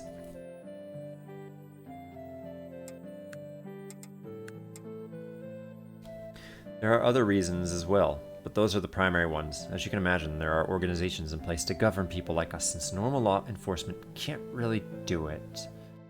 Organizations like government organizations that keep track of cryptics. So now that part of the reason this club exists is because we kind of help keep an eye on the cryptics in the school and town as a whole. I mean, there's more than just, wait, Danny and Elliot are in this club? That's right. I did notice their teeth were a little unusual. That and, of course, the different eyes and stuff.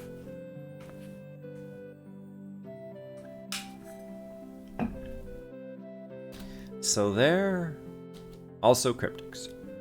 There are quite a few others. Once we discover someone new, we're obligated to report them and bring them into the club. The Cryptic Registration Office lets students register through us because it's less stressful than having to go to the local agency. Ah, so they're part of a hierarchy of cryptic organization. But people don't cooperate with us, have to deal with them directly. Better to deal with us. I mean, they're not dangerous or anything, but still. The agency is definitely full of weirdos. You don't want to meet any of them anytime soon. So I don't get a choice at all. Look, it sounds all scary, but it's not. Your world is about to become really amazing. And I think about it this way. What happened to you and Spencer as kids may be connected to this. That was entirely implausible, actually. Remember when we were little? You and Spencer used to always tell me about the things you saw out in the woods. We were just playing, though. Were you? I ran my hand over my face thinking about that. So long ago. My memories were understandably fuzzy. I remember that Spencer and I had imaginary friends. Sometimes they would come and talk to me at night, and is it possible all this was actually real? Then when I vanished, when Spencer was attacked, the things he'd said back then? We can help you research that. Maybe find some answers. Maybe find a way to help Spencer and fix whatever broke there. You really think I could do that? Sure, if you learn about yourself, surely you'll learn something about your twin as well. I'm intrigued. Let's go with it. You said my family might not be cryptics, though. You said even if I'm a cryptic, it doesn't mean my family is. That's right, cryptics have weird genetic quirks. Like I said, with certain types of lineage, it's possible no one will even have the slightest affinity for magic or exhibit any cryptic traits for decades. Then it suddenly pops up again, in one person, in one generation, as strong as when it was first injected into the bloodline. That's why something like that might be more probable for you than just spontaneously developing magic, though that does happen too rarely. So that means it's just me? I'm the only one that's different? Not necessarily. You are twins after all. It's just that given his personality, we might want to approach him more cautiously. This is all way too much. I stood up and gave Allie a shaky smile. I think I need some fresh air. Nora. Just for a few minutes, please. I just can't absorb all this at once. I stepped around Mark and Corbin, heading for the door. The room felt like it was closing in around me. I had to get out of there and get back to reality for a few minutes. I could contemplate the implications of all this in a place that didn't make me feel like I'd been carted off by a tornado to some strange place and should expect singing munchkins to appear soon. I didn't even know where I was going. I just want out. I just away from here. Someone stepped through the doorway just as I tried to leave. Can you please... My words trailed off to a terrified squeak when I looked up at the boy I was speaking to. He had no... My vision blurred and my entire field of vision narrowed in on the empty space above his shoulders and the gaping hole where his neck should connect to his head. Stunned, I turned back to Allie, though I don't know what I intended to say. My airways constricted, and for a moment, I forgot how to breathe. My knees started to go all wobbly, and I knew I was about to hit the floor. Nora, I think I'm going to pass out now. And with that, everything went black. Chapter 4. Under the Bridge. Let's do a save.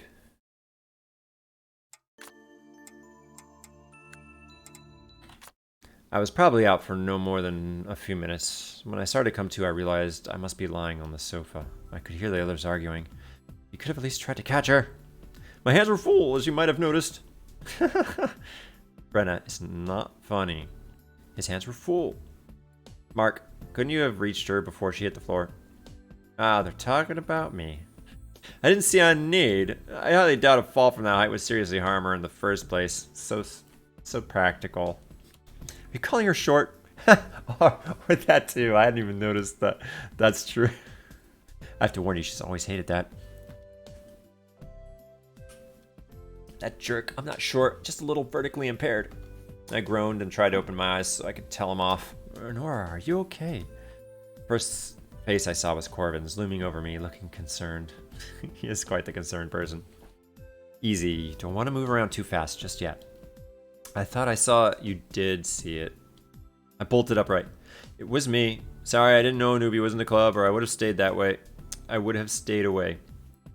I stared up at him. His head was where it should be. Oh, thank God. I didn't recognize you without a head. That doesn't make things difficult. The unfamiliar black-haired girl was just laughing. I didn't find the situation at all funny, to be honest. I don't think we've met. The girl bounded across the room, pushed Corbin out of the way, and bounced into the sofa right next to me. She had no concept of personal space. She was practically sitting on top of me. Brenna, that was my foot. So you're the new girl. She looked up and down almost as if sizing me up. She's pretty, but her gaze made me feel really comfortable. You know what? I just realized. Allie said there's like only one other person really and no one else was around. I wonder if that was just a ploy, just in case I wasn't a cryptic. She wanted to keep it concealed. There's everybody's here, right? So she was pretty, but her gaze made me feel really uncomfortable. Huh. She leaned in really close, staring into my eyes. A deep frown creased her brow. I stood carefully just to give myself some space to breathe. Corbin stood too, reaching out to steady me when I swayed slightly on my feet. You okay?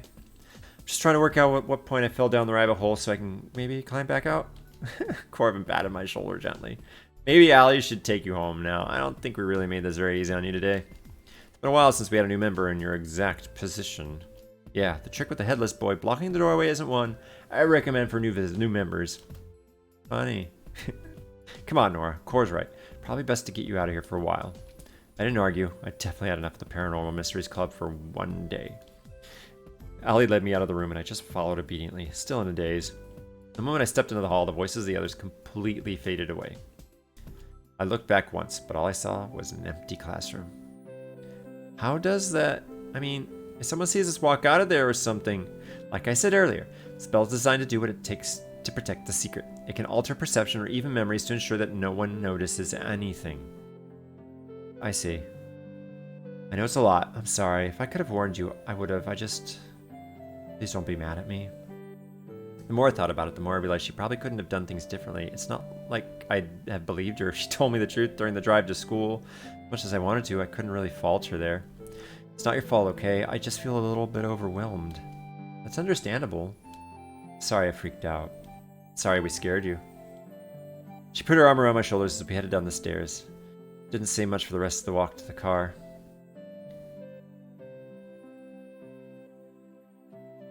Right as Allie was about to get on the driver's side, I stopped. This is all real, isn't it? I'm not crazy. It's real, and you're not crazy. At least no more than you were yesterday. Cute. After you've had time to process it, it'll probably seem a lot less scary. In the end, despite everything, we're all pretty much just normal high schoolers. Yeah. Someone was walking around without a head. In what universe does that constitute a normal high schooler? She just laughed slightly and motioned to the car. Come on. Is it like this for you? I mean, when you found out you were a witch? I guess it wasn't so sudden. I started seeing things, weird things first. I thought I was going to completely bonkers and I was afraid to tell anyone. Especially Mom and Dad. Mom was busy with her research and Dad was busy with the company. I didn't think either of them needed to deal with a daughter losing their mind. She gave me a long, serious look. I tried to deal with it alone for months. You at least have the rest of us. It'll make a big difference. I managed to get myself into some serious trouble. There are a lot of pitfalls in this world if you don't know they're there. Normally we help educate people and get them to read up on learn things on their own so they know what to expect. I didn't have anyone to do that for me though. I nearly died. My magic went completely haywire, but this one particular wizard helped me. He introduced me to everyone else and then I realized I wasn't alone. When did all this happen? You never said a thing.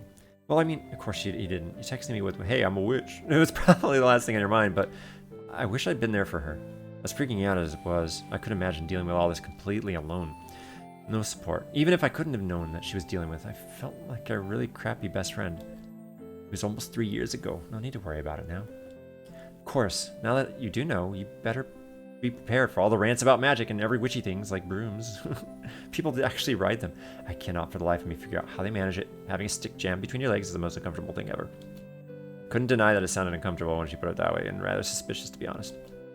Haven't quite gotten the hang of it then? Yeah, no, definitely not. We had a good laugh over that, and I found myself so relieved that Allie was, well, still Allie. I knew her crazy secret, but it felt like nothing changed except the topic of conversation. That was comforting. She dropped me at my house, promising she'd text to check on me. After the drive and a hot shower, I was able to put things into perspective. Millions of people dreamed of something magical happening to them, and here I was having it actually happen to me. Okay, I could do without the headless fellow club member thing, but that was creepy. Why is he headless anyway? And the thought of being a fairy or something was just outright weird and still uncomfortable, but hey, it was still kind of cool in a way. I went to bed promising myself to have a more open mind the next day. The next morning I woke up, it's Wednesday, so it's only day 3. Or shall I say weekday 3. The next morning I woke up early and texted Allie, and that I'd meet her down by the neighborhood entrance instead of at my house. I thought a morning walk would help clear my head and get me prepared for the crazy that awaited me at school. I was kind of worried about facing Mom and being able to act normal. She always had the weirdest knack for figuring out when something was bothering me. I still needed time to get my head around all this before trying to work out how successfully to keep from my family. Especially Spencer. I couldn't deal with him while he was hanging over me. I just quickly said I wanted to take a walk before school and slipped away while Mom was getting ready for work. It was noticeably colder than it had been the day before. Well, it was the middle of October after all. In a couple weeks it'll already be into November. Leaves were all just waiting for a good fall storm to come and knock them down. I adjusted the strap of my book bag and tipped my head up, taking a long, deep breath of cool air. Walking in the morning sun made yesterday afternoon seem even further away. Everything was just normal. The world looked like it had always had, and yesterday was seeming more like a weird dream. It was hard to brace myself for something that didn't even feel real yet. I shook my head slightly and kept walking. Ahead of me was a little creek and a bridge that went over it. This looks like the same bridge that we entered the town area from when we first, moved here. It's so cool. I've been wanting to take some reference shots, though I didn't think I had time. Might not hurt to at least stop and get some ideas for angles, though. Allie had to drive by there to get to the entrance anyway, so it's not like I'd miss her. I slowed my steps as I reached the start of the bridge, peering down to where the creek turned away and vanished into the trees. This is the name of the chapters under the bridge. Pretty. Maybe it wouldn't hurt to take 1 or 2 photos while I was there. I reached in my bag to find my phone. Come by, come by. I paused, tipping my head to the side. Was that a voice?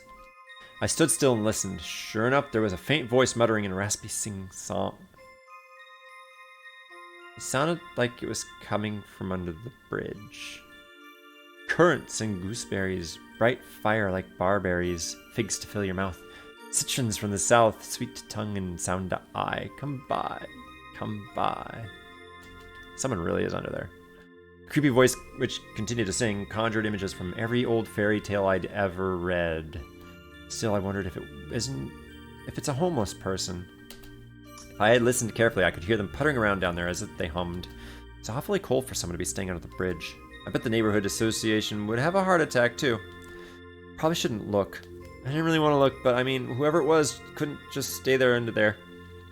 It would probably be best to let someone know so they could help them find a more reasonable shelter. I found myself carefully picking my way down the embankment, one hand over the ledge, one hand on the lower edge of the bridge to steady myself. The voice stopped the moment my feet started crunching through the dried leaves. I awakened them. Shoot, what if someone's dangerous? My heart was in my throat as I carefully peeked under the bridge.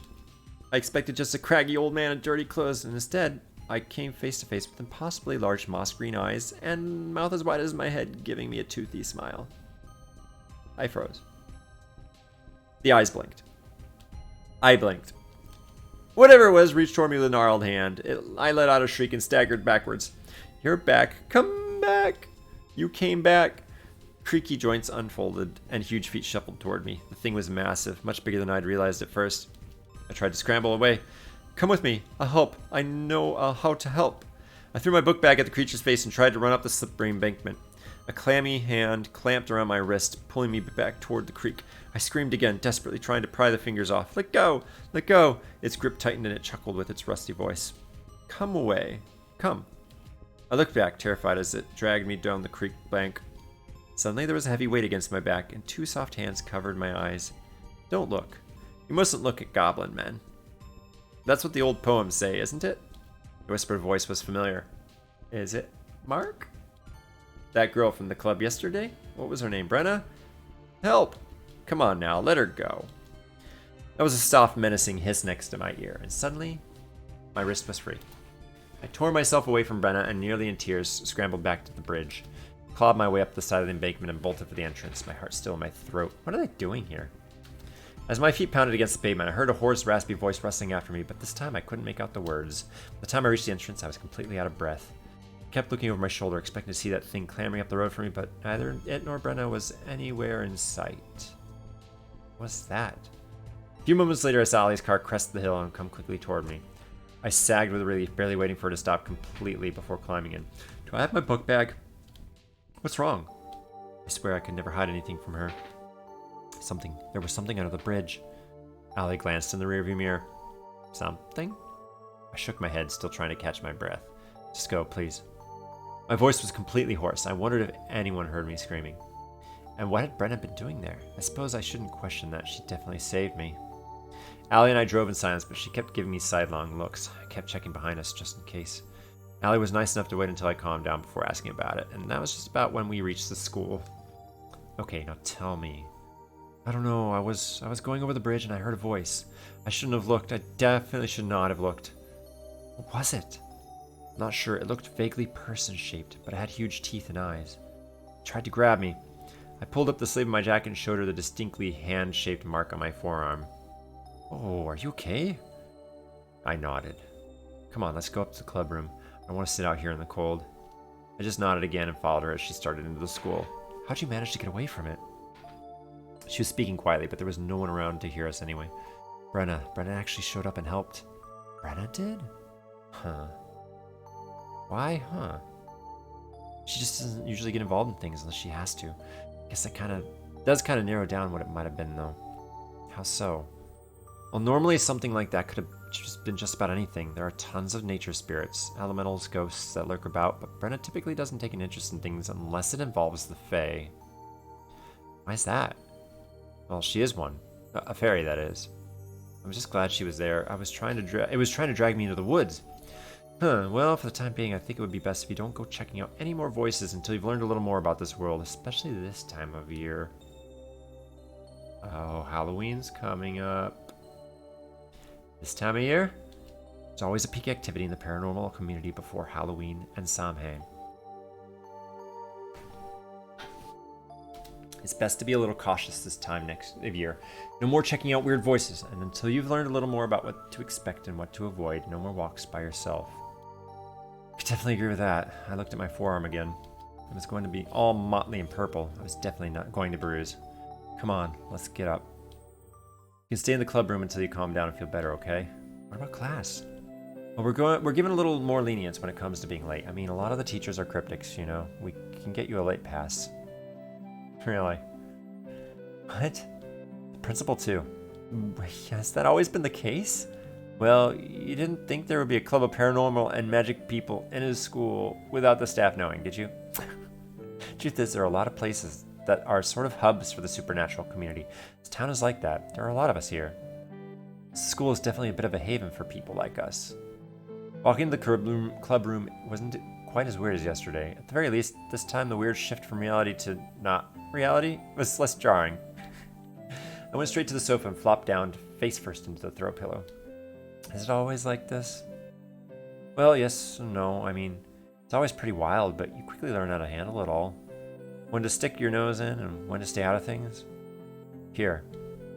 I looked up as to see her holding out a bottle of water for me. I took it from her as she sat down. Here's the plan. I think you should go to the library and do some reading. The more you know about other cryptics, the more you'll be able to handle situations that come up. It's important for all of us. Knowledge is power and all that. What about you? I'm going to call the agency and have them check on that bridge occupant. The agency? Yeah, the Cryptic Management's agency. We kind of mentioned them yesterday, remember? Yesterday's a bit of a blur. To be honest, I just remember something about a registration office. Part of the agency. Like I mentioned, there's actually a government organization dedicated to dealing with the paranormal. And they're the reason I couldn't go hide in my closet and pretend none of this happened. Basically, yeah. So some government agency handles things like bridge occupants? Well, yes and no. Department of Paranormal Regulation is an umbrella organization for several smaller groups. Those are all federal groups. Locally, we get a management agency. Management agency? I guess you can think of them as being similar to local law enforcement. They have several departments that all basically try to keep the peace where cryptics are concerned. For the most part, they protect humans and try to keep cryptics from disrupting normal society. I see. I think that it sounds hard. It can be. A lot of cryptics fit in with the humans, but so many of them just don't. They're too alien, too wild. Some aren't even sentient. Anyway, the local agency has a department that handles that sort of thing. Containment and control. And doesn't the club, work with them or whatever? Yep, I do too, personally. Part-time, but not everyone in the club does. Anyway, no need for you to worry about any of that right now. I want to show you something you're going to love. She stood and led me to the door of the back room. I followed behind much more slowly.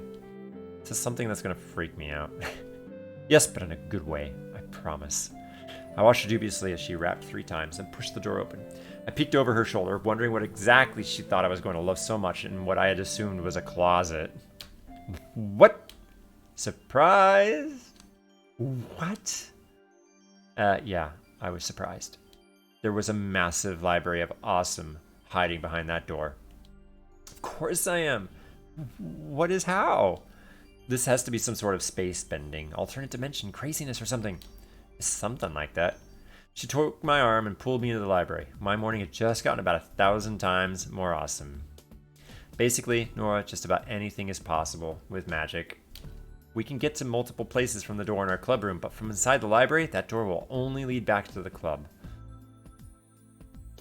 Is that why you knocked like that? Yeah. The different patterns and numbers of knocks determines where you end up. There's obviously a limit, so none of the patterns are too complex. Okay, this whole thing is weird and scary, and I'm not entirely sure I'm okay with any of it, but this part is so damn cool. Is my little bookworm excited? Yes, she is. I thought you meant I should be reading at the school library or something. Allie laughed as she waved to a bookshman behind the dark wood desk. He immediately left off what he was doing and came toward us. Nora, this is Vilos Iovanou.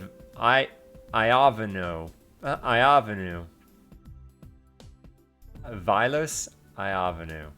He's one of the caretakers of this place, and he's also a wizard. I don't know, I have a hard time with that name. It's nice to meet you. He really didn't look at all like a wizard, but he nodded politely. And what can I do for you?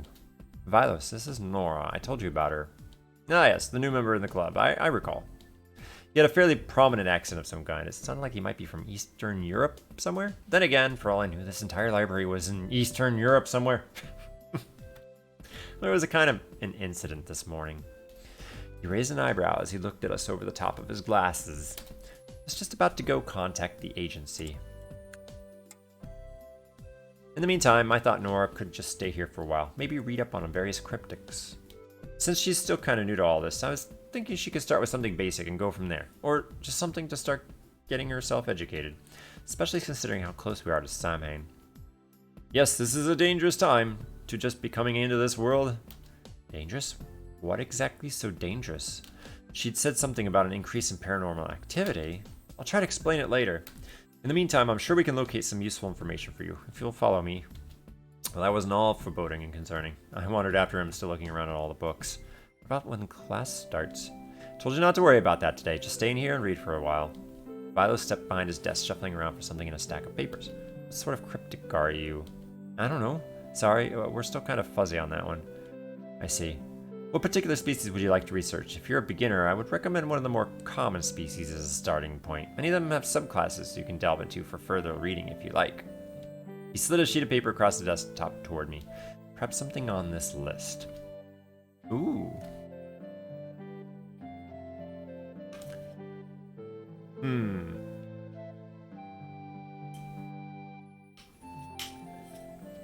Well, we just had a potential interaction with Fairy, or the Fae, so let's try that one first.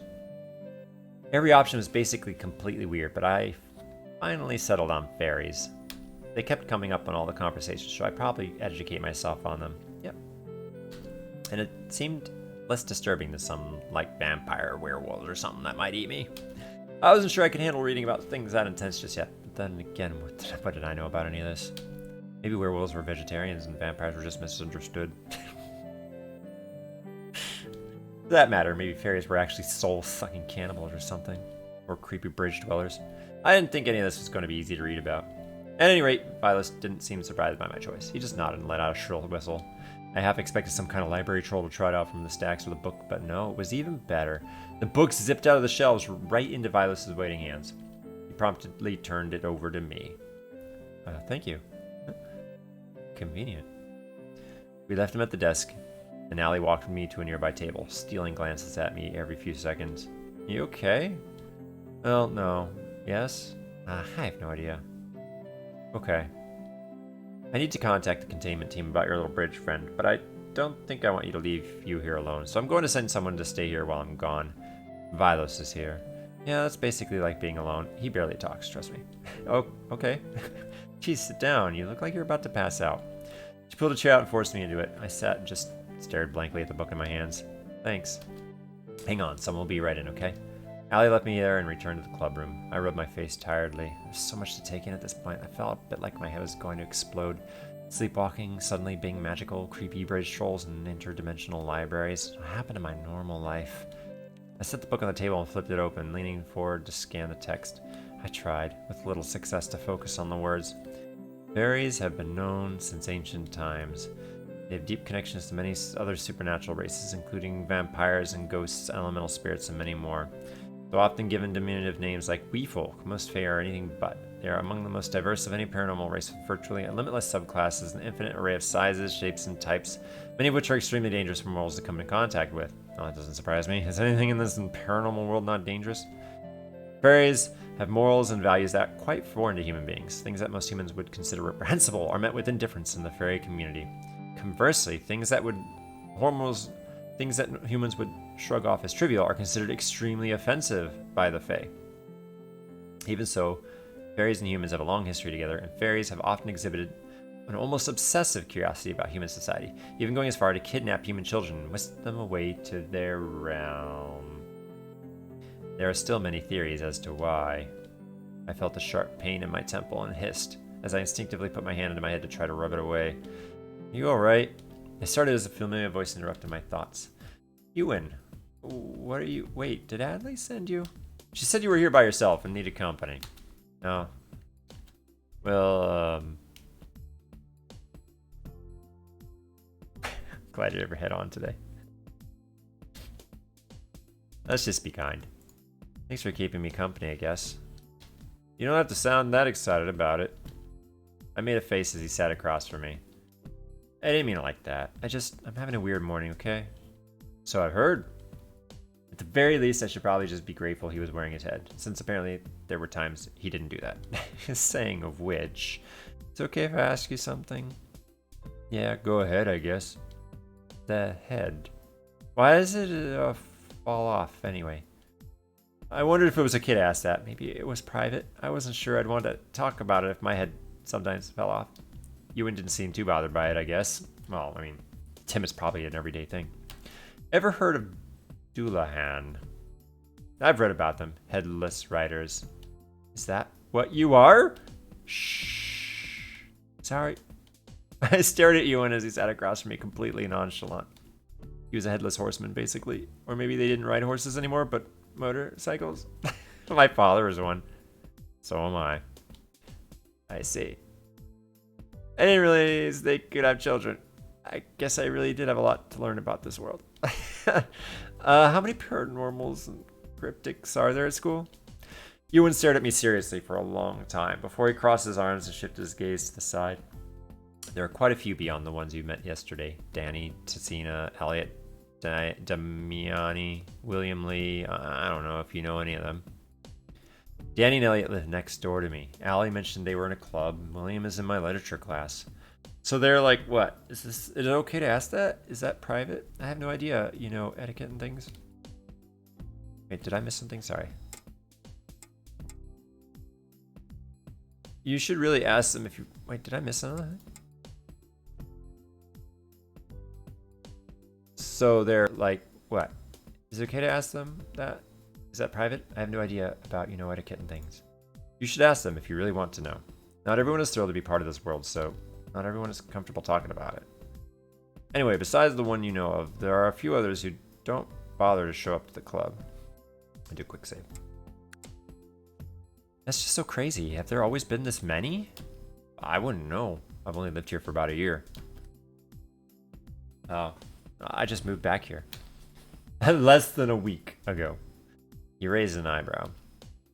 I know that. I shifted uncomfortably and looked back at the book in front of me, and I couldn't get a read on him. Sometimes he's just so brusque. Other times he showed evidence of an actual sense of humor. Did you really know about any of this? Allie said. No, I didn't. Until yesterday, I thought I was completely normal. Really? There's never been any indication you weren't normal. No, I thought about what Allie said earlier, about the things Spencer and I used to see in the woods, the times I vanished to sleepwalking, things Spencer had said about me. I mean, I don't know, maybe? Maybe when I was little? People tell a lot of weird stories about you. Did you really have no idea? That again.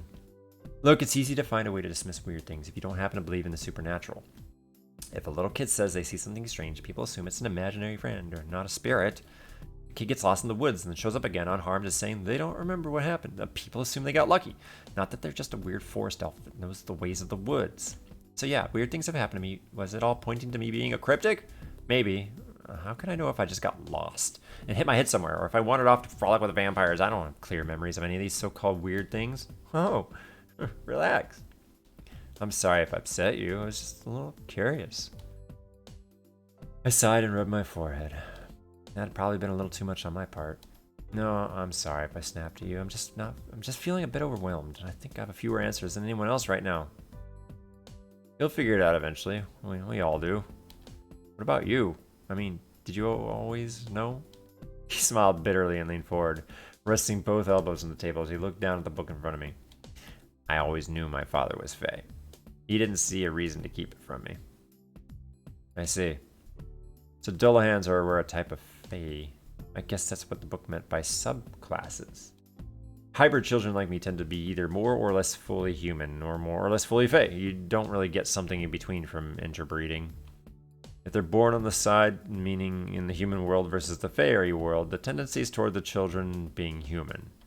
Turn out human, you might have a weird aura or even some natural magic, but that's about it.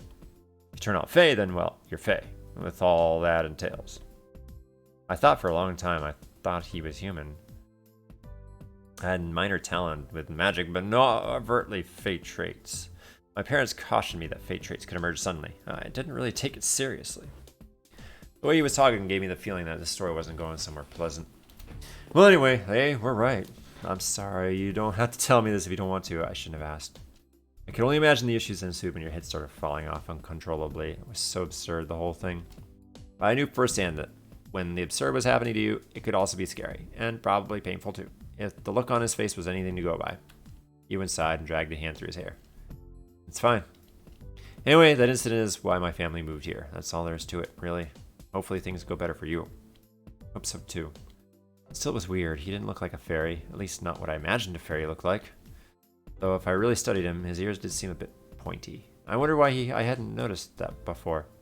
Sorry I interrupted your reading. Yeah, and the double-colored eyes, nothing. No, it's okay. I'm sorry I made you talk about something unpleasant. I actually probably learned more from him than I would from the book.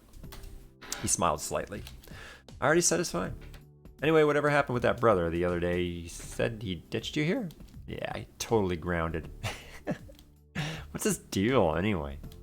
He just hates me. Maybe he figured out I'm secretly paranormal weirdo and it bothers him. I said it jokingly, but I was starting to think he really did know something was off about me all this time. Maybe I should ask him about it.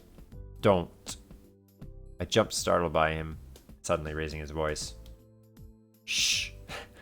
Sorry. I looked back at Ewan expectantly. He rubbed the back of his head. I mean, it's just that unless you come from a family like mine, it could be kind of tough revealing this kind of thing. So you know more about your situation, you should stay quiet, especially if your relationship with your brother is already rocky.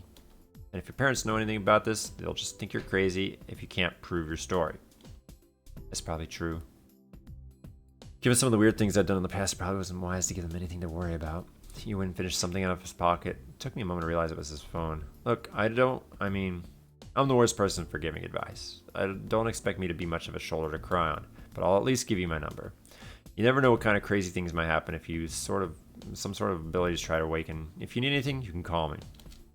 I was kind of surprised. I didn't expect that kind of offer. I mean, I could always just call Allie if I had problems. Then again, I guess it wouldn't hurt to have some secondary support if I ended up wandering out to some weird spot at night or something.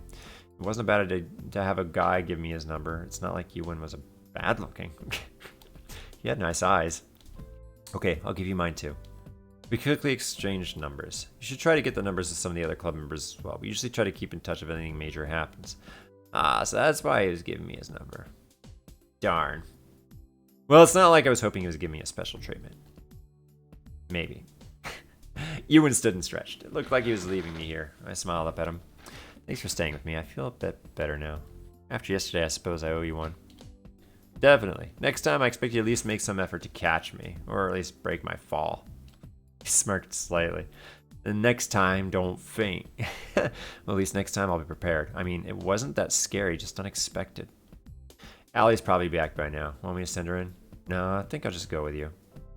Ez stood as well, returning my book to Vilos. He insisted I take it with me and continue reading at home. When Ewan and I reached the club room, we apparently entered at the same time Allie returned. She was just walking in as well, but from the hallway. She smiled slightly when she saw us. You're looking better. I feel a little less like the sky is falling. You weren't too mean to her, right, Ewan? He wasn't mean at all. Oh, he's usually mean to new people. I'm not mean. If you say so. I just felt bad about yesterday, that's all. He glared at Allie as she smacked at him. I'm going to class. He stalked out.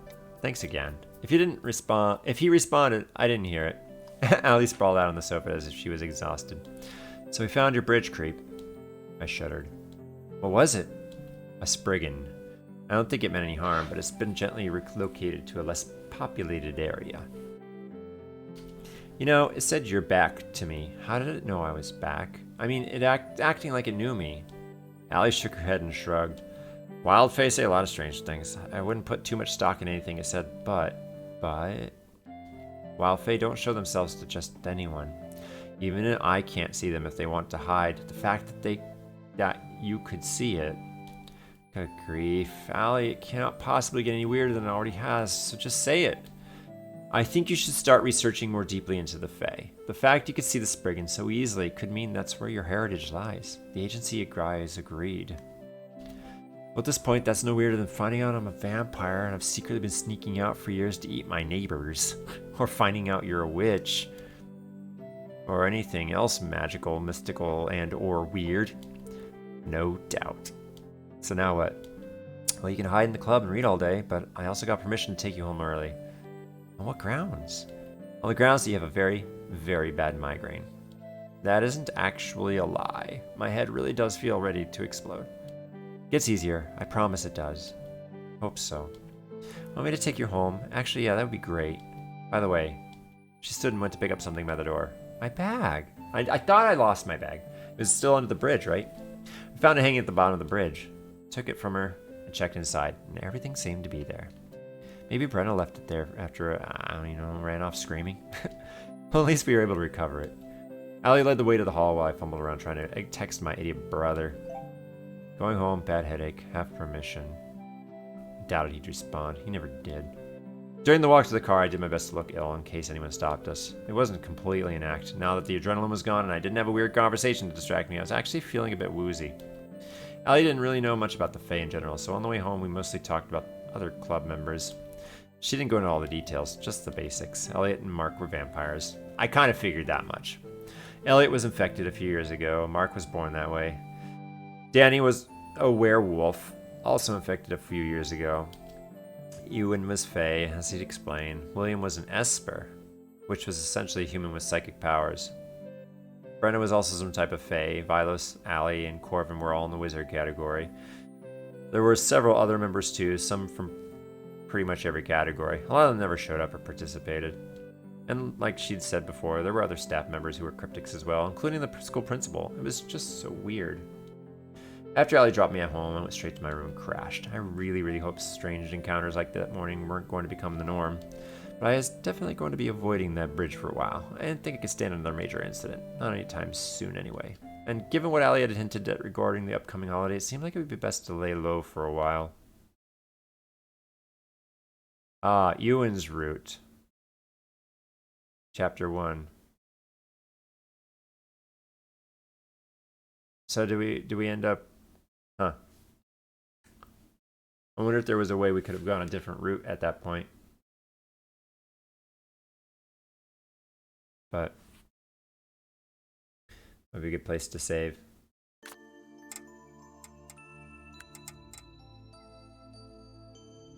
Alrighty. Well, so far an intriguing story. Take a pause here.